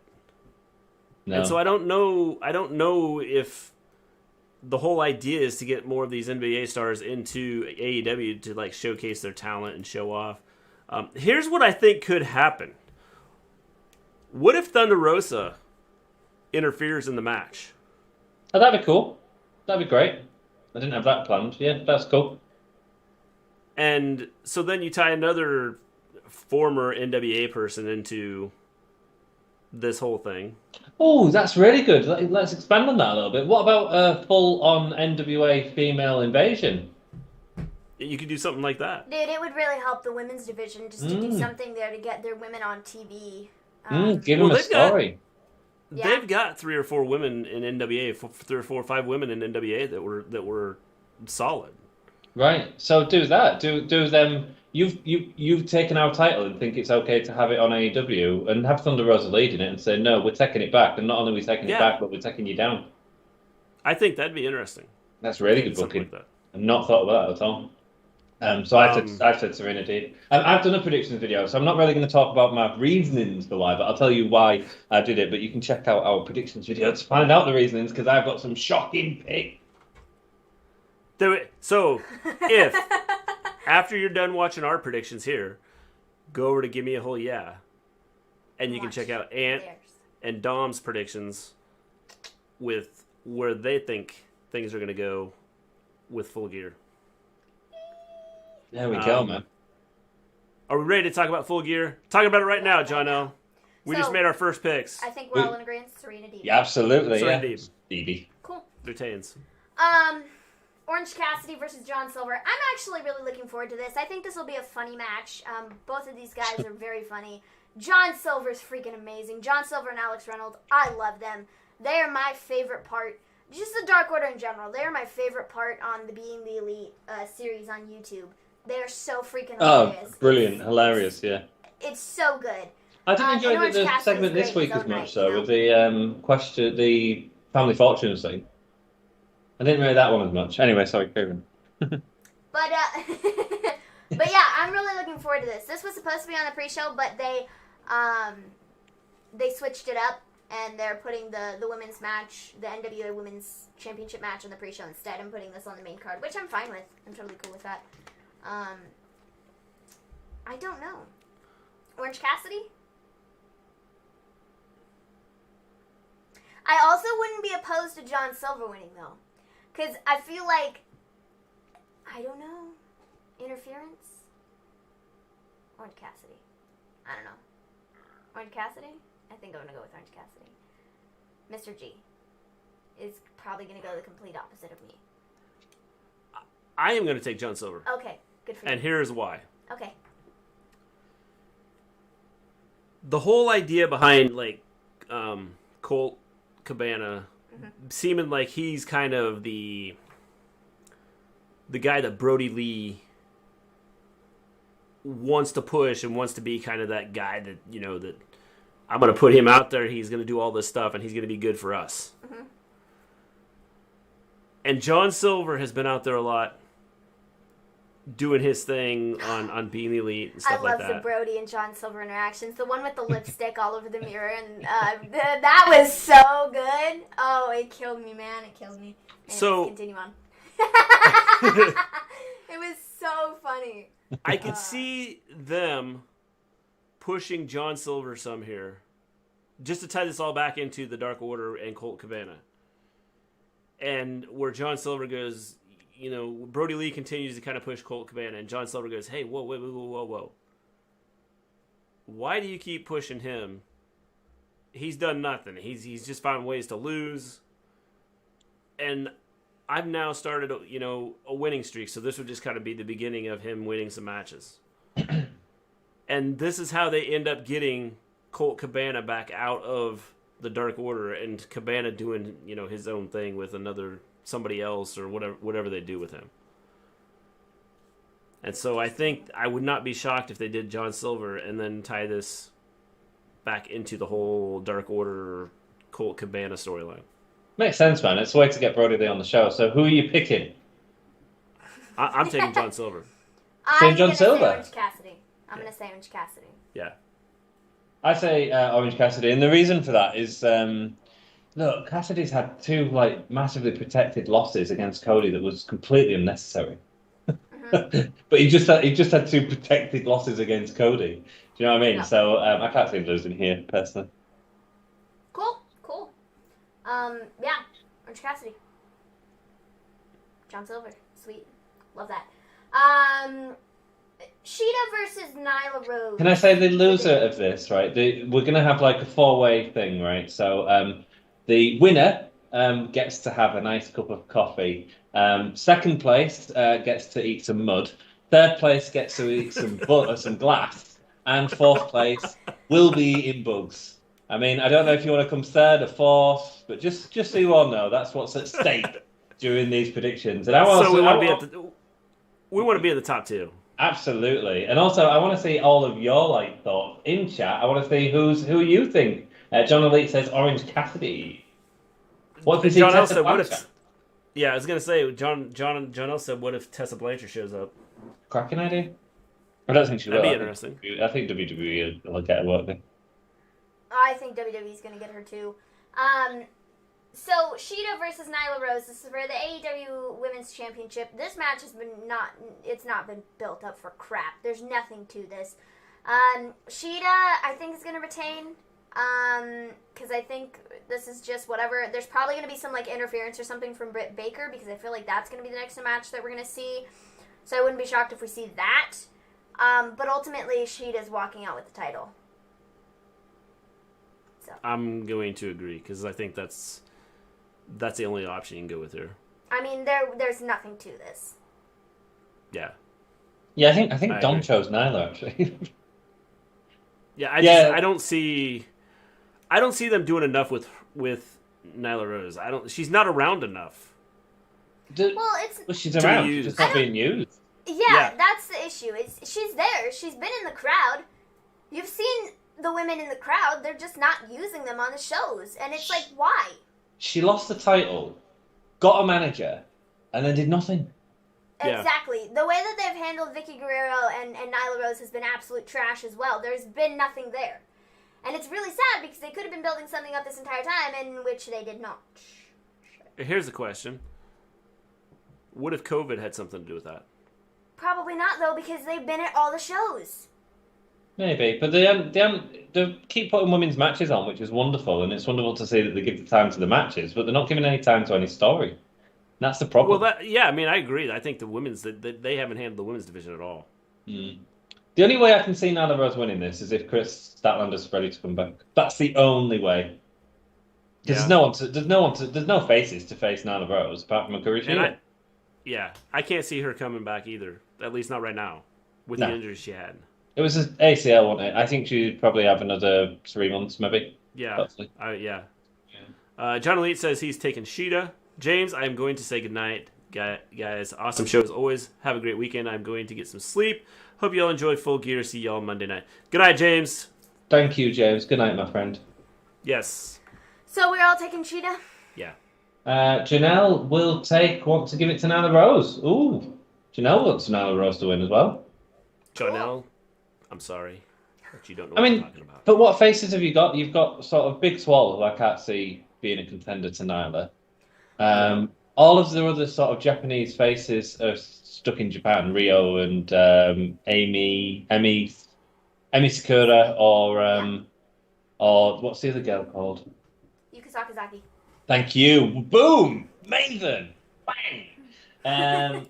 So I'm heading out, catch you later. See you later, observing.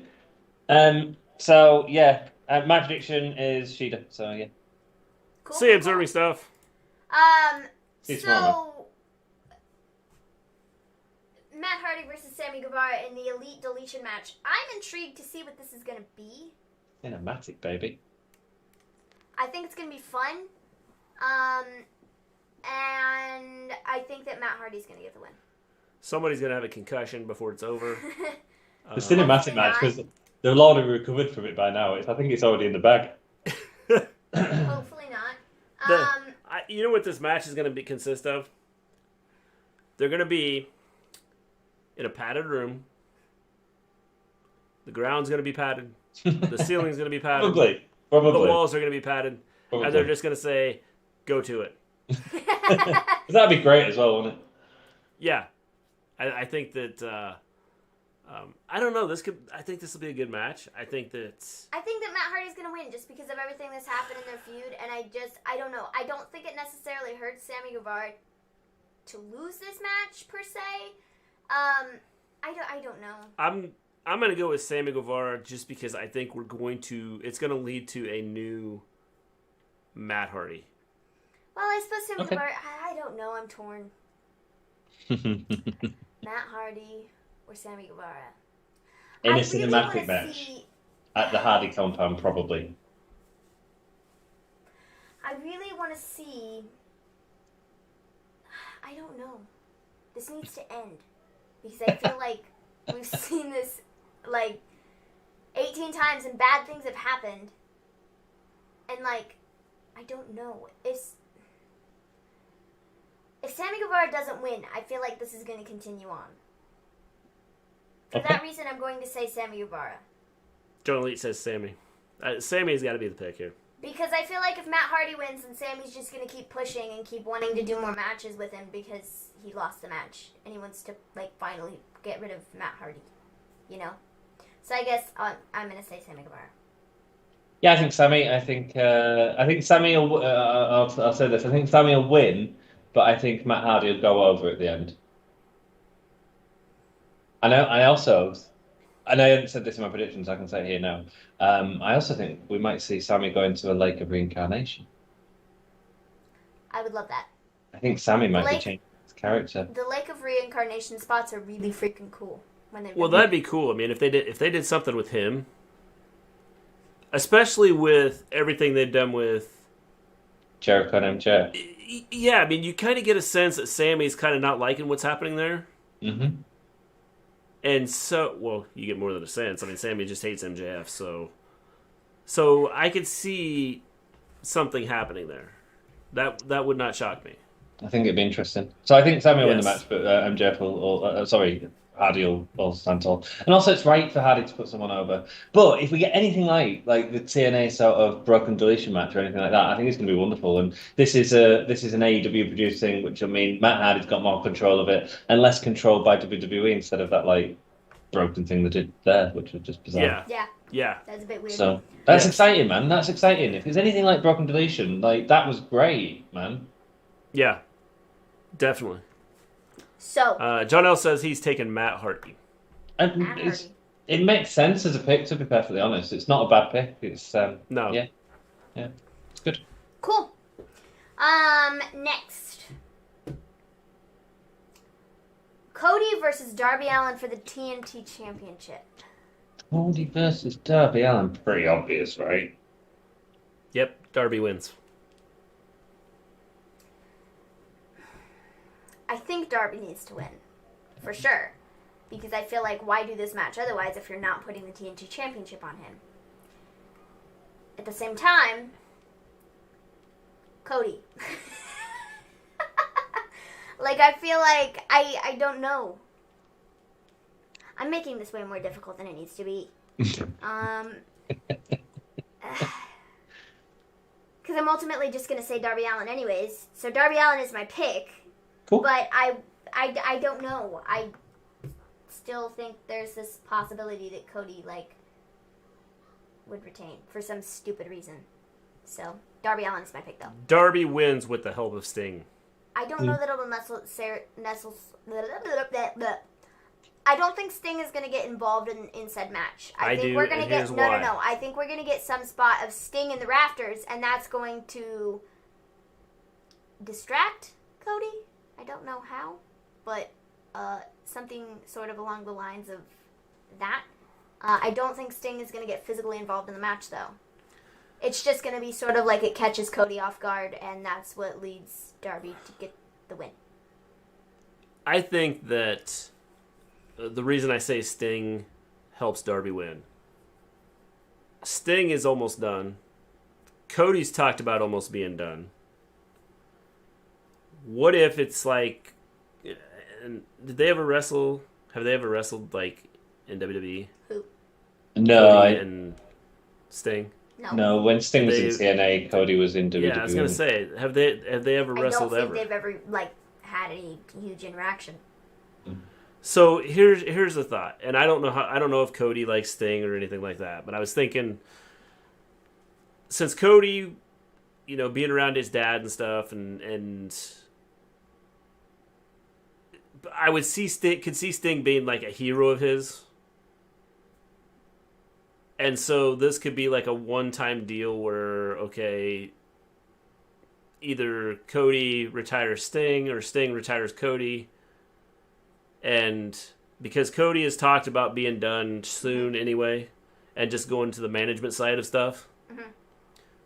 So you have Darby win, Sting cost him the match, and then they have like a retirement match or something. Okay, cool. So my pick for this is Cody.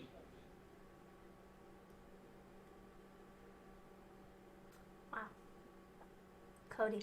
I do have a very good reason for it, but do I tell you now? Do I just tell you? No, you. So no, I might as well just tell you. Go check Gimme Hoyas. No. They've got. Check that out anyway. So... I'll put it on when you're asleep. But no, I'll tell you the reason because I think you've nearly got it right.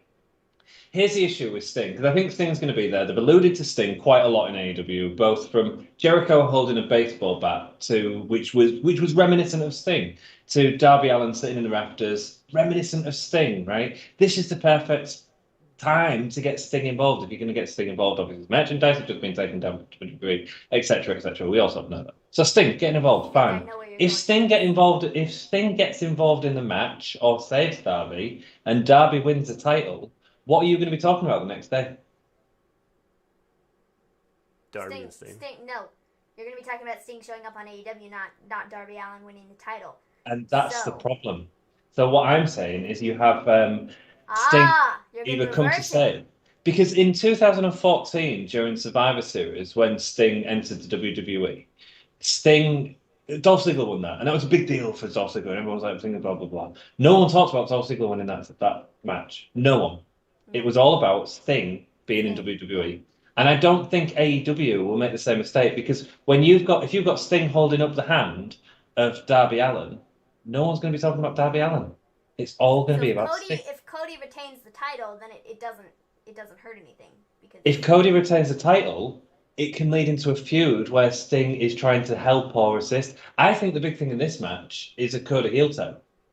I think that's the big thing in this match. And then we get Arn, Sting, Darby, Cody up until Revolution next year, which I think is the next pay-per-view. And then we get another rematch for Darby and Sting, but this time Sting's in the corner, and this is the time that Darby goes over. And then after that, you can go into Cody Sting, and then hopefully Jericho Sting as well, and see how Sting's feeling, you know, how many matches he's got left in. But I think that they're sort of quite big things for him, and that's sort of my thinking on it. So, but I thought about it quite a lot, and I thought it was quite a cool little book in there, right? That is, yeah, definitely. And I knew that you wouldn't expect me to say Cody. Scott says, "Why would Sting show up on AEW Full Gear? That makes no sense." But does, though. Here's why.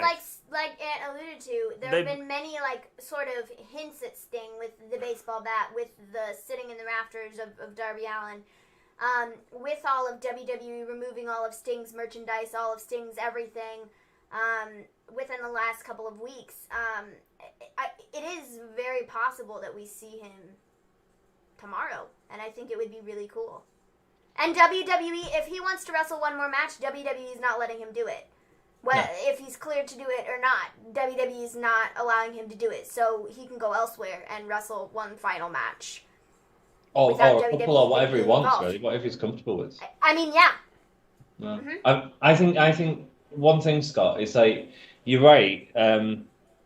You're right, it's a massive thing for Full Gear. And I think what Scott might mean is, why would he show up at Full Gear, sort of what is a B show pay-per-view, that we've got FTR and the Young Bucks on and Kenny Omega and Adam Page, and what the hell? But I get what you're saying, and you're right, Double or Nothing would be the better time to do that. However, AEW are very good they don't surprise us very often. Not like, ooh, didn't see that coming. It's more fluidity of storytelling. And I feel the Sting hints have been there underlying for a little while now. And I feel like, especially with putting Darby in that spot to watch these matches, that's just like screaming Sting, man. Screaming it. Yeah. I mean, can you imagine people's reactions if he shows up? Can you imagine our reactions tomorrow if he shows up on the stream? We're all going to be like, oh, it's Sting! Like, even though, you know, you called it or whatever and you predicted it to happen, I mean, it's still going to be such a cool moment, you know? Scott says Sting shouldn't be wrestling. That's my point. The whole thing I said was tying it into Cody, because Cody has said he wants to leave, like, soon. Like, in the next, couple of years. Mm-hmm. At tops. And so, if you were to end it, and you wanted to go out, and you had the opportunity to bring in a legend for just one show, and it's someone that kind of grew up and worked with your dad, and like I said, I would guess Cody was probably some sort of, probably looked up to Sting as he was growing up, and so this could be the one match that he could say, okay, this is where I want to go out, and so if I'm gonna retire, then I want to be retired by Sting. And that's where I could see this going. And it won't be, they won't do it till sometime next year. But I could see that's where we're headed with this. And I think it'd be cool. And people would definitely be talking about it and definitely tune into AEW to watch it because it's Sting. Sting's a massive and it would draw in some people, maybe some like old school fans who know who Sting is and haven't watched wrestling in such a long time, just to see Sting on a television show like in this day and age. I think it would draw some people in. And don't forget of all that sort of heritage, like WCW. He's sort of the biggest name that could still potentially go, or at least be a manager or something like that. That's not sort of Ric Flair. Probably the second biggest name in WCW. And to get Sting back on TNT after 20 years since WCW closed is a big deal. Big deal. Mm-hmm. Yeah, definitely. Ain says that man bun looking hella beautiful. Thanks, baby. Scott, never been a big fan of Sting. Wolfpack Sting was better, though. No, I like the Crow Sting. I liked Sting before he became the Crow Sting. I like the Beecher Sting. Yeah. Like the beach dude. With the bleach blonde hair and the cool tassel-y jackets. I'm a goth. Cool face paint. I think that Sting's really cool. I think Crow Sting is really freaking cool too, though. The thing is Sting has been able to adapt to a character throughout his career. Well, look at his TNA stuff with the Joker, and that's quite an interesting thing actually as well, because I don't think people are thinking of this iconic image of Sting showing up at AEW. That ain't going to happen because WWE alone all the likeness to Sting. So whatever he does, he's going to have to do something slightly different. But Steve Bourdain is so sort of creatively intelligent that he can do something like that anyway. But yeah. You know, he won't be able to come with the crow face, mate, because WWE. You know what I mean? Yeah. And that's just it. But he's found a way to adjust and adapt, and he's done it throughout his career. Absolutely. So you know, I could see him doing something to change things up. All right, who's next? After this, we'll talk about Hangman Page versus Kenny Omega. This is a pretty big match. Winner gets an AEW World Championship match sometime in the future. This is another one I'm a bit torn by because either guy could win and go on to do really great things in the World Championship scene. I just have a gut feeling that it's probably going to be Kenny Omega, though. Just because of the whole heel turn situation that we're doing right now. I just have a gut feeling that's what we're going to do. He's not a heel, he's just really good. But I just have a gut feeling we're going in that direction. Either or would totally work. But I'm just thinking Kenny Omega. And we've already seen Page sort of like losing himself, you know, like he's been very lost as of late. He doesn't quite know what what his purpose in AEW is anymore. Because he's lost his friendship with Kenny Omega. He's lost that whole tag team thing. He's no longer aligned with the Elite. What does this mean for Adam Page? I think he's probably gonna keep going down this path of like he's gonna get lost even further, and then finally he's just gonna snap out of it one day. And I think that will probably be, I would imagine, because I'm thinking if Kenny Omega wins this match, he's probably gonna go on to win the title. So I would say that all of this is probably gonna lead back to an Adam Page and Kenny Omega world title match, where maybe Adam Page ultimately finally, you know, redeems himself and is like, I know what I'm supposed to be doing in this company. I'm supposed to be the AEW World Heavyweight Championship. He finally wins the belt and is back on top and feels like $1 million. Cool. So, cool. That's what I would do with this. I'm going the opposite. Okay. I'm taking Hangman Page. And the reason being, this will be what pushes Omega over the edge completely. Okay. And so, plus the fact that this will be kind of Page's way of kind of finding himself, where you said he feels kind of lost and doesn't know what he's doing in AEW. I think this will be where Page finds himself, and you see Omega get pushed over the edge to being, you know, the darker side, and so I think that Hangman Page will win this. Okay. Cool. I got Omega. I think the most obvious one is, and AEW obviously, like we've said before, they don't often shock. It all makes sense, and that's good. But I think that the most obvious thing is to have Omega get the title, Adam Page coming for the title later on. But one thing I wanted to focus on slightly more is the interesting story that gives for Adam Page. Because Adam Page then has this sort of crisis of confidence where not only has he lost his tag team partner who he was on top with, he's now lost against him. And now he's got to battle up. While Kenny Omega's fighting Jon Moxley for the thing, he's got to battle up to be able to get himself into that position. And I think that chase would be a really nice build up towards Kenny and Page eventually meeting up for the title. In terms of the other potential that you didn't necessarily mention, because I love the heel turn idea, Mr. G, it's great. And I think that's what makes this so exciting, because it could go anyway. What if Adam Page turned heel? We talked a long time ago about the Four Horsemen being a staple in AEW, and that seems to have been completely forgotten about. But what if it was Adam Page that turned heel and actually used that? Maybe he wins, maybe he loses, I don't know. But maybe he uses that heel turn to develop a darker side, to work with FTR to try and get them to there, or become the Four Horsemen, if you like, and the sort of de facto leader of Four Horsemen. There's so many ways it can go, man, and it's so exciting. I can't wait. Yeah, man.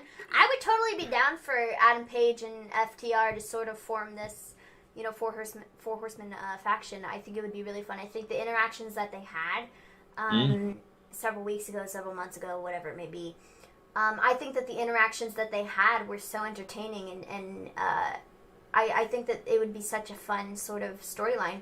And like you said, there's so many different ways they can go with this, which is what makes this so exciting, because not one idea is necessarily better than the other. They're all great. That's the kicker. That's the beautiful thing. And any way you do it, people are going to be invested in it and want to see what's going to happen, whether you take the route of turning Omega heel, turning Adam Page heel, having Adam Page lose his confidence, have Kenny Omega become so cocky and think he's, the best in the world. I mean, any way you look at it, it's going to be good.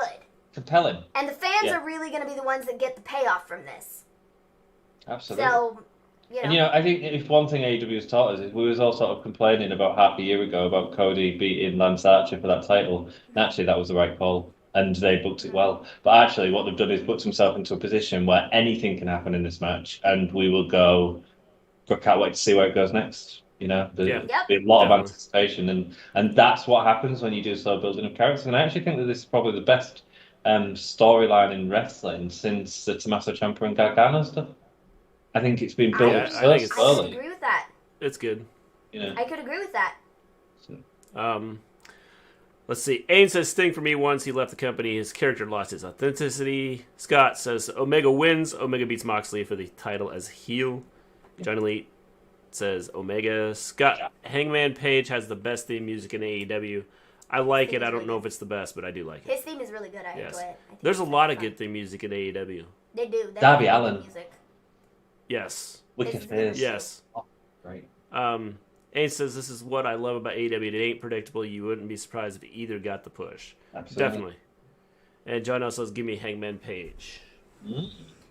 So, I'm taking Kenny Omega. And it's taking Kenny Omega. You were taking Adam Page. Yes. Cool. After this, Chris Jericho versus MJF. Alrighty. MJF is going to win.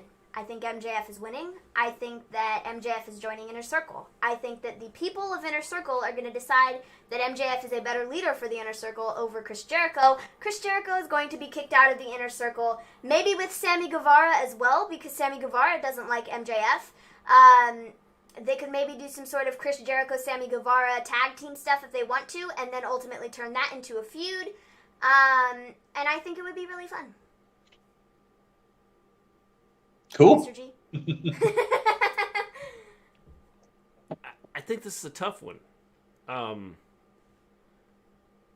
Because I could see it going the way you said, where the MJF comes in, takes over. I could also see where Wardlow interferes, but he's not interfering to help out MJF. He interferes to help out Jericho. Ooh, and then Wardlow joins Inner Circle? Inner That's Circle. a good shout. That's definitely good. Because Wardlow doesn't want to lose MJF. Yeah, I like it. So, and then Jericho... Well, this could all tie into Jericho and MJF doing this long feud where Jericho goes, look, Wardlow, you can come work with us. I'll pay you. So you don't have to worry about leaving the company, because since MJF's paying you right now and you work under him, you can come work for us and you can come out, help out the best group in wrestling. Mm-hmm.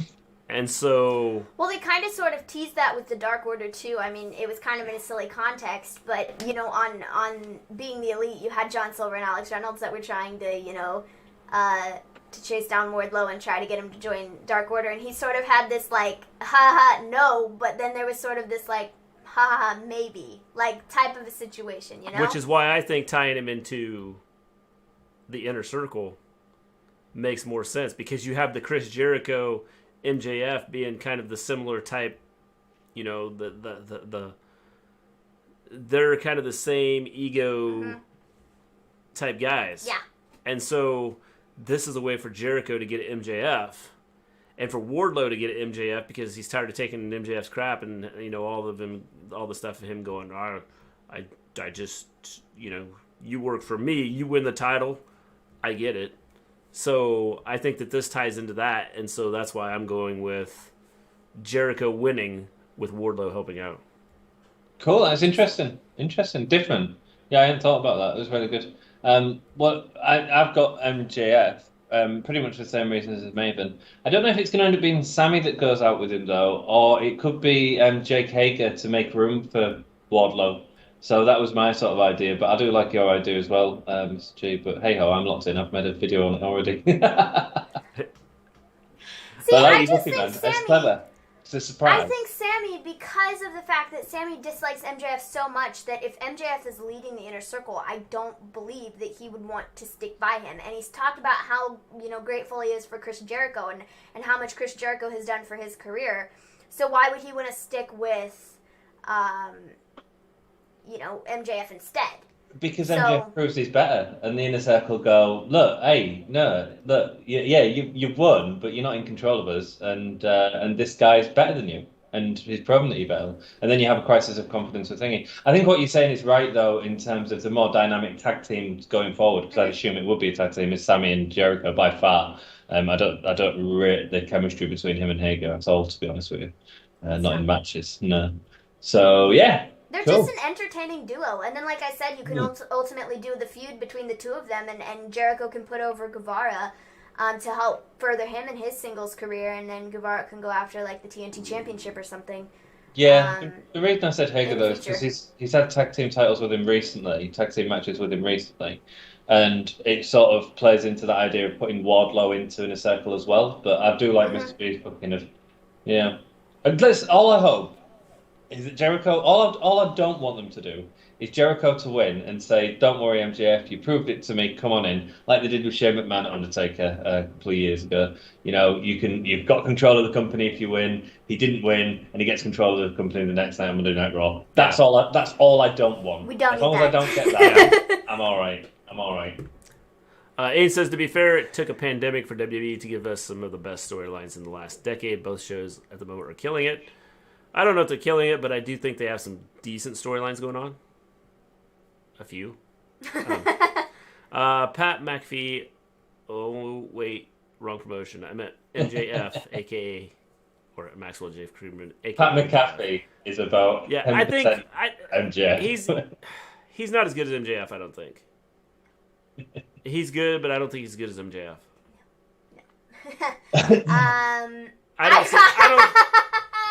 I predict Jericho to bring out Trump and say the Inner Circle is rigged. That's funny. I couldn't see McAfee like flipping off a 5-year-old kid. MJF will flip off a 5-year-old kid. Yeah. To stay in character. Yeah. I just couldn't see McAfee doing that. Yeah. Yeah. And so that's why I think MJF is better, because he just carries the character, and like MJF is just so good, man. Like everything about him is so good. He's so young, but he is so good. He's so like seasoned. Like he's been doing this forever, and he's got this sort of a different style than a lot of the wrestlers that we see now. And I was listening to an interview of his the other day, and I mean he brought that up. He was like, I watch old tapes, like old, okay? And not a lot of people do that, and they don't take the wrestling knowledge from that and apply it to now, which is why I'm so different, and why people, look at me and are like, dang, that kid is going places. It's because I'm not the flips, the kicks, I'm not all this, let's punch each other in the face. That's not what I do. I have my own sort of wrestling style, and that's gotten me where I am right now. And mad props to him for doing everything that he's done, to staying in character, never letting anything slip. I mean, he's done a phenomenal job. The thing is back in like the early 80s, mid 80s, late 70s with wrestling, probably 70 to 80% of the stars could do a promo and not have any issues. And the ones that couldn't, they found a manager that would step in and could like do a really good promo to talk for them. Mm-hmm. And so if MJF is like going back and watching, like old film and watching some of these guys and watching what they do, he's picking up. I mean, and you can see it with what he does. He has a lot of the old style wrestling in what he does, as far as like his promotions. And that's what makes him so good. I think if more of the wrestlers would do that, I think that you would, like, even the terrible wrestlers. I've said this a lot. Hulk Hogan wasn't a great wrestler, but he could get the crowd into it, and he could cut a promo that would draw people in. And so he got over because of his promos. Mm-hmm. And so I think if more people were able to do something like that, even the great wrestlers. Now, if you're a great wrestler and you cut a great promo, you have like superstar written all over you. Mm-hmm. And so I just don't think there's a lot of people that can do that. There's like very few can really cut a really good promo. And that was the Let's Put Over MJF segment. Not that we needed to, because he's already over, but we did it anyways.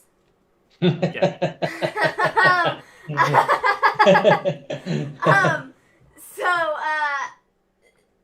after this, FTR and the Young Bucks. Man, I'm excited for this match. Ooh, FTR and the Young Bucks. By the way, you're breaking up a bit, guys, but carry on and just let me know when you're done, and I'll let you know, man, in case you disappear.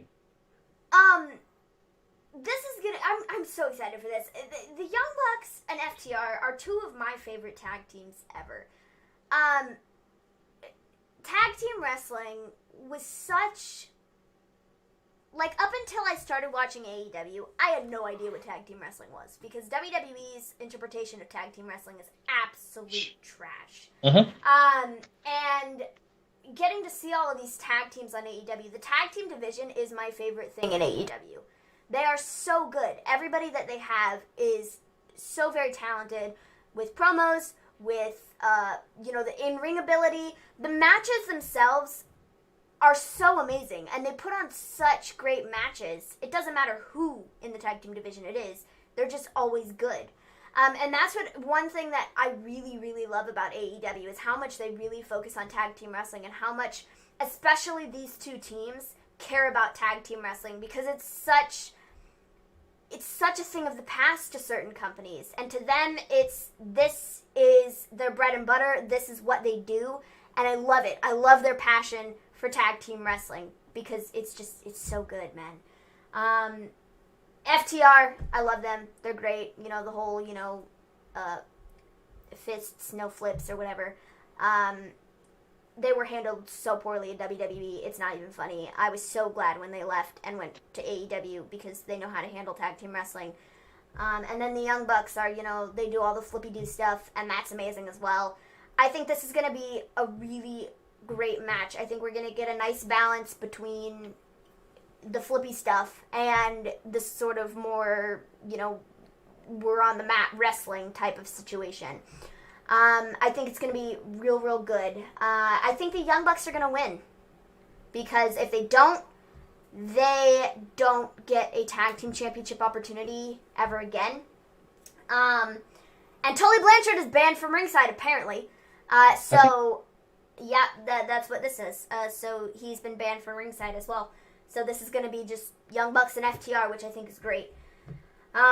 So Young Bucks. I think that the Young Bucks are really needed in the tag team division championship area. I feel like them not being able to challenge for the tag titles is a travesty. So I feel that even if they're only holding the titles for a short amount of time and FTR ultimately wins them back, as long as they're able to challenge for them again, I think that's the real goal here. So, Young Bucks. FTR. Sorry, again, another situation where I'm putting over tag team wrestling. Again, I didn't need to do that, but it's so good. Passion, man. So it's passion. It's beautiful. FTR. Seems too obvious that with the stipulation that they would just have the Young Bucks win. See, I think it was stupid to put the stipulation in there in the first place, because they just did this with Cody, and Cody's not challenging for the AEW World Championship ever again. And I feel like having him not do that, and then you have the Young Bucks not challenging for your tag team titles, I feel like it's a mistake. Here's the thing. Sorry. And here's why it's going to work. They will get another title shot. FTR is going to win. The thing about it is, FTR is going to win because the Young Bucks will get another title shot. Here's why. They are in the process of going heel. And so they will do whatever it takes to get another title shot. So they're going to lose this match, and then down the road, if it's FTR or some other tag team, they're going to get under the skin of whoever the tag team champions are. Mm-hmm. Like, really annoy them. And whoever the champions are at the time, whoever they're antagonizing, they're going to tell them, hey, I want a shot at the title. We want the title. And they're just going to be annoying and cause problems and interfere and everything else to where whoever the tag team champions are go, okay, let's do this. So I think FTR wins simply because it just seems way too obvious with the stipulation that's here that Young Bucks are going to win. So I'm saying FTR. Very good. Very good. Young Bucks, I don't see them doing this stipulation only for them to lose in the end. Give me the Young Bucks because of the stipulation. And Alexa Bliss is back. How you doing, Alexa Bliss? We are talking about AEW right Full now. Gear. We're going through Full Gear. Also, if you haven't liked the video, give the video a like. Yes. It really helps us out. Definitely. So give it a thumbs So up. what are your thoughts, Ian? Without giving away too much. I've got a different pick to both of you two. I've got a time limit draw. Oh, I wouldn't be shocked by that either, man. Say again. I said I wouldn't be shocked by that either, man. I know, right? And I've never ever, on the predictions, gone a time limit draw thing because that's just ridiculous. But so several reasons for this. I didn't actually go into depth as much on my video anyway, so I might as well talk about them now. I watched the AEW Unrestricted podcast with FTR last night, and they were talking about the favourite matches and stuff like that, and favourite Bret Hart matches, and one of them said one of the favourite matches was the Iron Man match. He said it's quite controversial because a lot of people don't like it, and a lot of people love it as well. And I'm in the idea of loving it, and seeing these two men go for 60 minutes was brilliant in the way that they was able to hide the tempo at certain points and stuff like that. I was like, oh right, yeah, you like that, do you? Yeah, we're going to get a 60-minute time limit match for this thingy, because that is actually really interesting. Not only at the minute Matt Jackson's had his knee storyline-wise, and I think they're trying to sell that he's got a tear in his ACL. I think Dave Meltzer's spread that out as well. So you have a great story there of FTR trying to take out that knee of Matt Jackson. And you have a great story of Nick Jackson trying to protect Matt Jackson from that injury. And FTR are such an intelligent team that story in this match is going to be great. Now, the time limit is an hour, but I think they'll go an hour. I think it will be an hour time limit draw. And then we get to see it again in the future. And what a match that would be, I think. Yeah, I mean, it's going to be a clinic of a match, man. It's going to be so good. Exactly. And every match that the Young Bucks have had on a pay-per-view, I've never seen anybody complain about them, whether they're 30 minutes, 45 minutes, an hour, it doesn't matter. They're so good. I mean, that match that they had with Kenny Omega and Adam Page at the last pay-per-view, 2 pay-per-views ago. One of the best tag matches of all time, yeah. It was so good. I think this is going to top that. I think FTR and the Young Bucks is a match that a lot of people have wanted to see for so many years, and we're finally getting to see it. Yeah. And if there isn't a definitive winner, I don't think people are going to be upset about it because we're going to get an amazing match out of this. Yeah, I can see it going that way. Yeah, so. Time at draw it also gives that idea as well from the sort of first match of these two Goliaths meeting up for the first time. A time limit draw also sort of means this is what these guys are going to be doing for the rest of their life. Yeah. And guess what? I'm okay with that, and I think everyone will be okay with that. You know, it's New Day Usos, but even more potentially. So you know what I mean? Mm-hmm. Yeah. Mm-hmm. AEW. Oops, let's talk about AEW. WWE needs a new tag division, Alexa says. Yes, I agree. Highly agree. Cody never gets another title opportunity at the world title. Yes, John L, but they could always do something to make it work. Hakeem says Nightbot spamming. Alexa, I heard more former WWE stars are going to AEW. There's lots of rumors out there. Alexa says AEW offers CM Punk $1 million and WWE. Yeah. So, there's a couple of comments back up there that from Ains and John Elite. Oh, those. Sorry. That's all right. There's just took a lot of time. For me, that's what lacks in wrestling nowadays, with wrestling being more PG than an aggressive sport. They haven't been able to replicate it since early 2000s. Wait until tomorrow night. And they haven't been able to replicate tag teams for me. It's a downer. I totally agree, dude. Their tag team division has gone to trash. Literally trash. They've had very few actually good tag team feuds in the last several years. I think New Day and Usos is one that was pretty good. I enjoyed the Tyson Kidd Cesaro tag team that they had a couple years ago. But I mean, other than that, I mean, they really haven't had good tag team feuds. How many tag teams right now? Just think off the top of your head. How many tag teams are in WWE? New Day, Usos, Cesaro and Nakamura, Lucha House Party. Cesaro and Nakamura are a tag team. Okay, not Cesaro and Nakamura. They're two single stars, you know. Yeah, that's what I'm saying. Yeah. Well, they consider them to be a tag team. Yeah. Lucha House Party. Street Profits, have you said Street Profits? Oh, Street Profits, sure. Viking Weirders. Oh, I forgot about them too. That's 5. It's about it, man. It's rubbish. It's rubbish. When I watched last night, when I was watching the Survivor Series, what's right? They had 10 tag teams. The 5-on-5 tag team match, like legitimate tag teams. What year was this, bro? Huh? What year was this? It was 1987, but the point I'm making is it's something that can be done if they do it right. I was just asking for reference what pay-per-view it was. And so, you know, the first Survivor Series, 1987. So it was like, it's not something that's totally impossible to do. It's just a matter of whether having them putting in the effort to do it.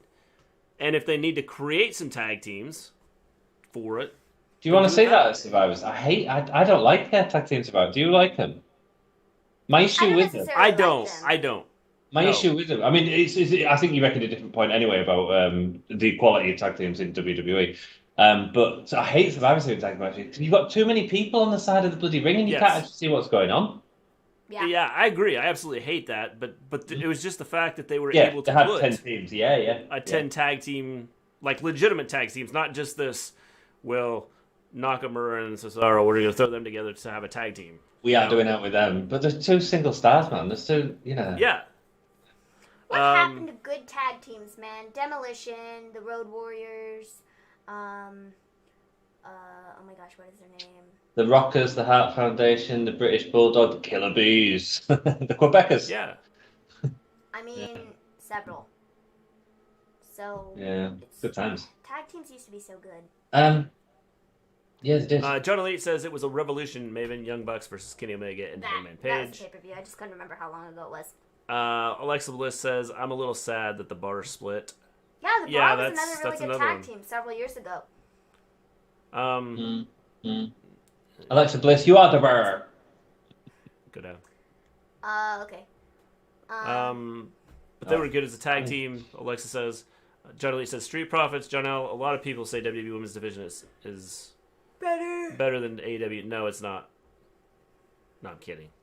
I don't think either one of them's real good. I was going to say, whoa, shock of the night. Mr. G thinks AEW's... neither... I don't think... The women's division in WWE could be a lot better. Mm-hmm. If they would do more of the cross-promotion stuff. The issue they have is you have a couple of stars on one and a couple of stars on the other show, and they just always face each other. See, the thing about it is you don't want to have this argument with me because... I know, because you don't believe that they should. No, I don't believe that they should all be on one show, and that's where you're going with this. That's what I have an issue with, is they could not do it. I don't think they could do one show for the women during the week. I don't... unless it's on a major network, which I'm not sure that it would be put on a major network. If it's put on the WWE network, it's going to become like a 205 Live or something like that, which people are not going to watch, and it would be sad and unfortunate. I think that they should let the women go to the 3 different brands. They don't necessarily... They can be assigned to a brand to begin with, but they can be moved wherever they need to be moved to help out in between. Like, you can have Carmella on Raw, but she's not necessarily exclusive to Raw. That's just the show that she's put on just for, you know, like, roster's sake. But then can be used wherever she needs to be used because of the number of women. And if you have somebody sick or somebody out with injury or whatever, you kind of need some people to fill.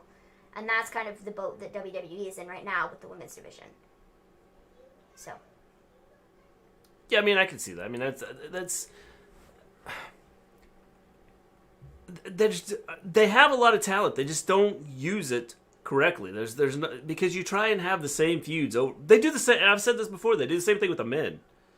Well, they do, yes. And so when it's the same people wrestling over and over again, people just like get turned off by it and go, well, this isn't interesting. I don't want to watch this.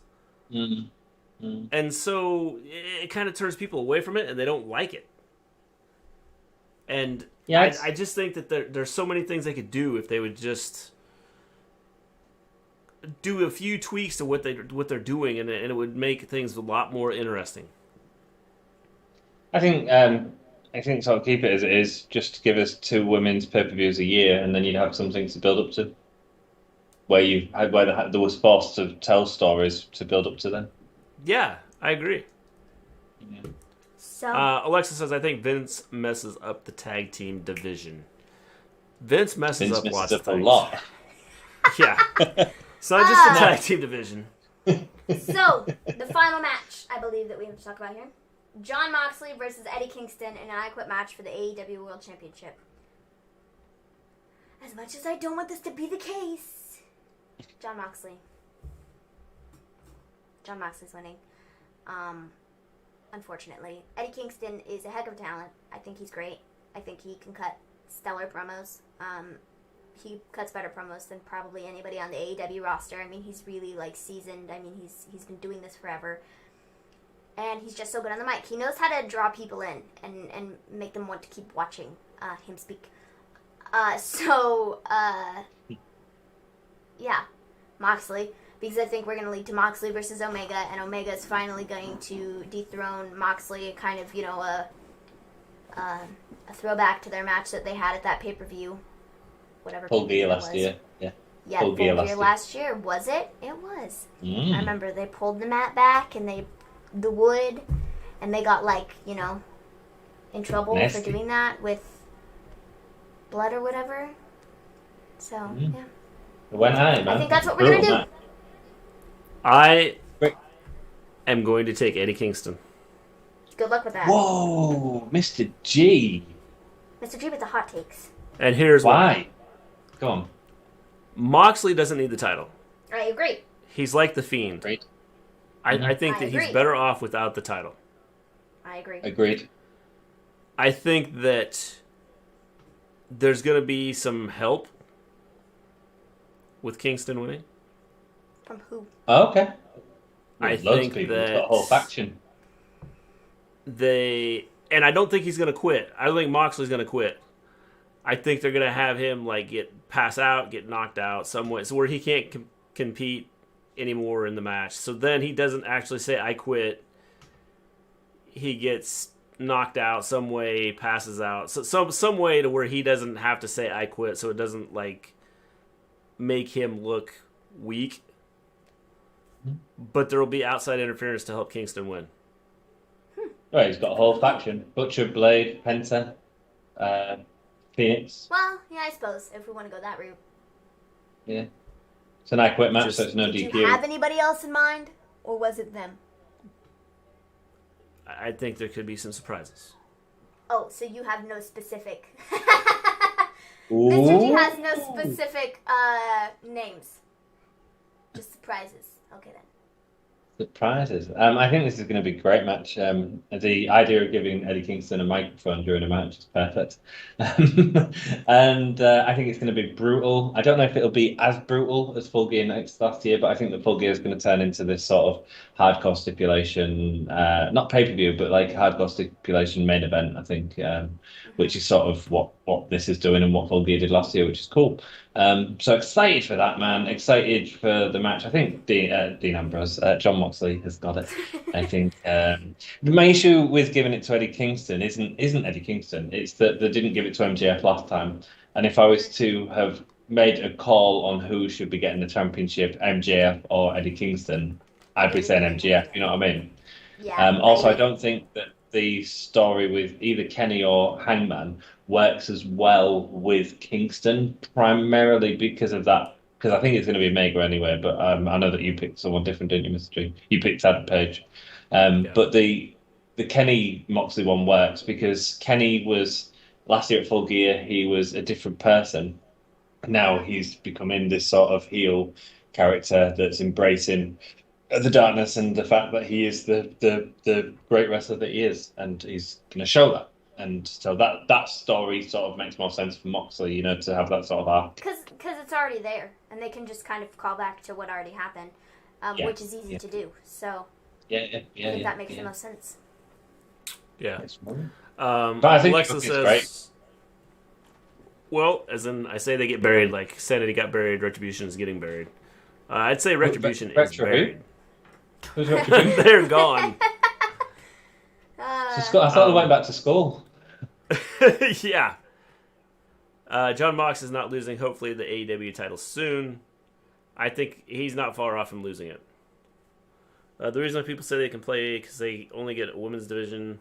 The women's division just I don't think is very like WWE's women's division is good. Again, they just like they're so spread out and there's not enough of them.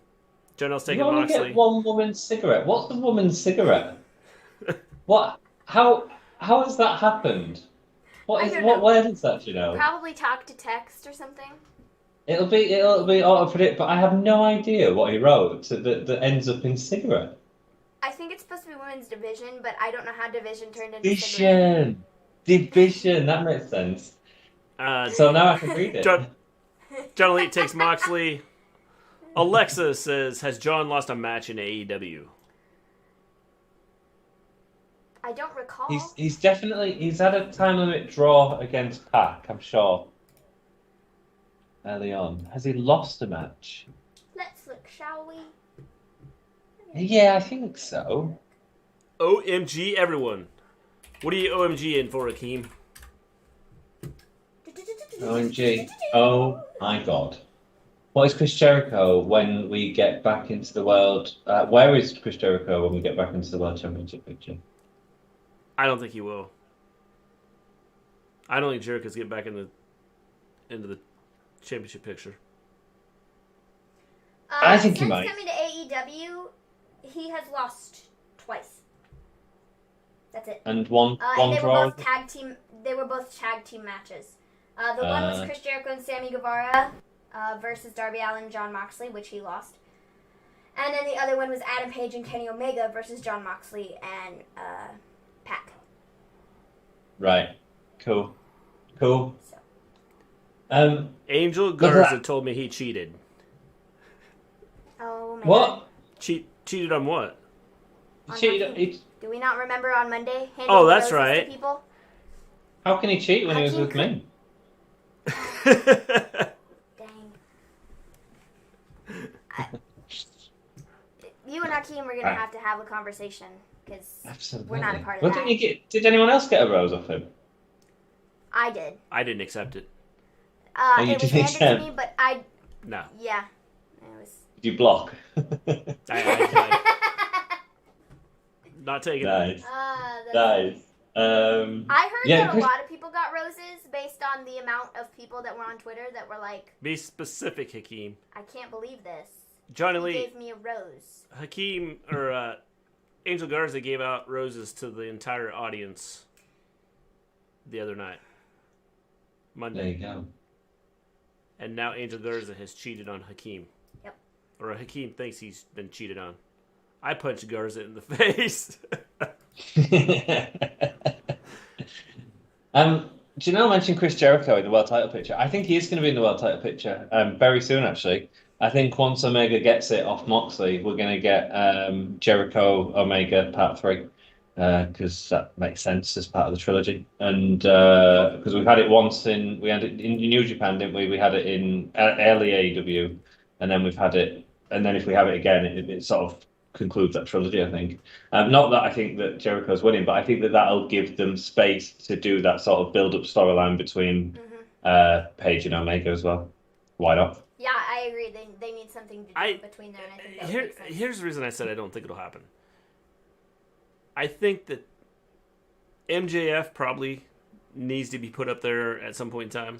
But see, I think that if MJF is going after the title, it doesn't make any sense to put him in another situation where they're not putting the title on him, so I think they need to just wait. I think if he's going to get the title, it would probably be to take it off of Adam Page, because MJF is not taking the title off of Kenny Omega. It just doesn't make sense, storyline-wise. So, you do Omega and Hangman wins the title, and then you can do Hangman and MJF, and that could be a fun feud, with him calling, cowboy stuff. It could be fun. Yeah. I don't know. I just think that you give him... MJF gets the title, and you could make him the biggest heel where, he goes, nope, I'm not giving anybody a title shot. Mm-hmm.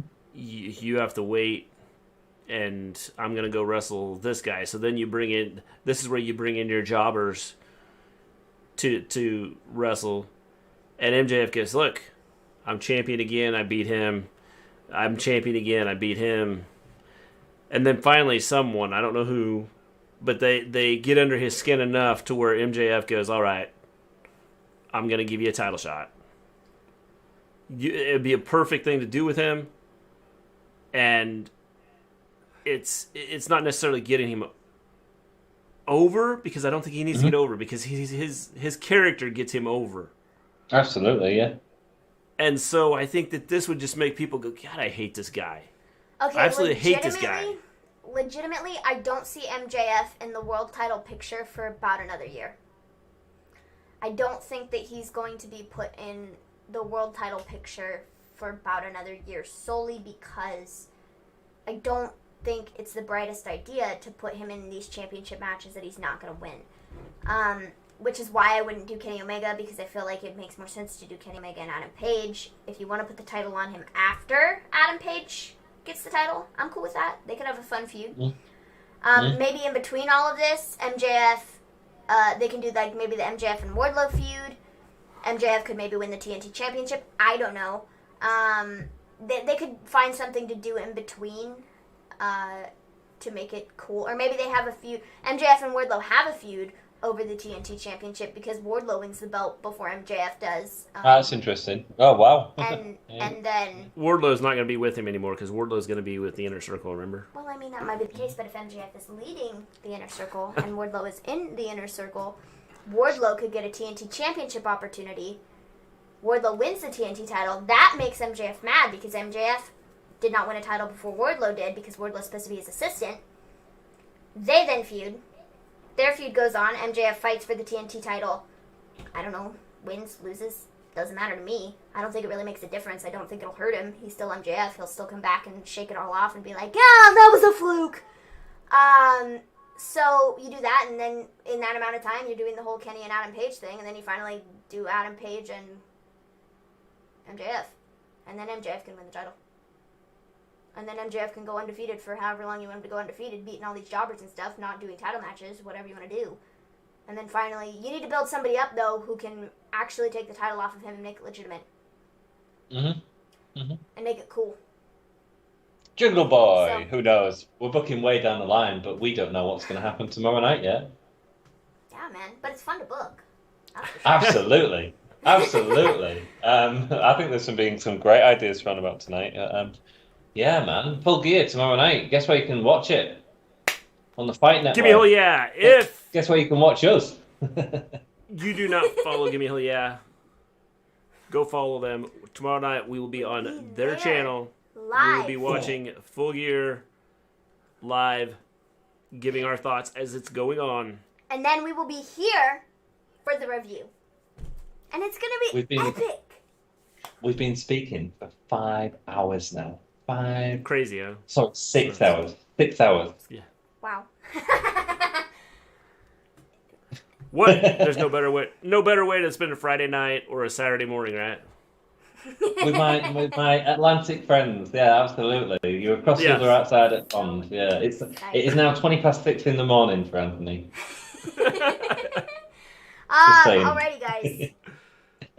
I think since we've kept Ant up all night, I normally watch his streams anyway, so you know, I just don't have to I can only get undressed and have an air bath. Air baths are always fun. I can't do that anymore. So yeah. Before we close out, John L says, "Do you think Kylie Ray is going to be all right, considering she left Impact Wrestling?" John L, I gave a big long speech on Monday about all of that. Go check our show out Monday. Yep. You may not agree with what I said, but go check it out. It's honestly, Janelle, it's a really good video. It's towards the end of the stream, I think, on that video. Yeah. So go check that out. Yeah. It's great because Maven's got a different idea to her dad, and we always love it when they have an argument. Yes. Yes. So guys. All right, with that, we're going to take off. We'll see everybody later. With that, we're going to say peace out. Peace out, everybody. Peace. We will see you guys later. Maybe.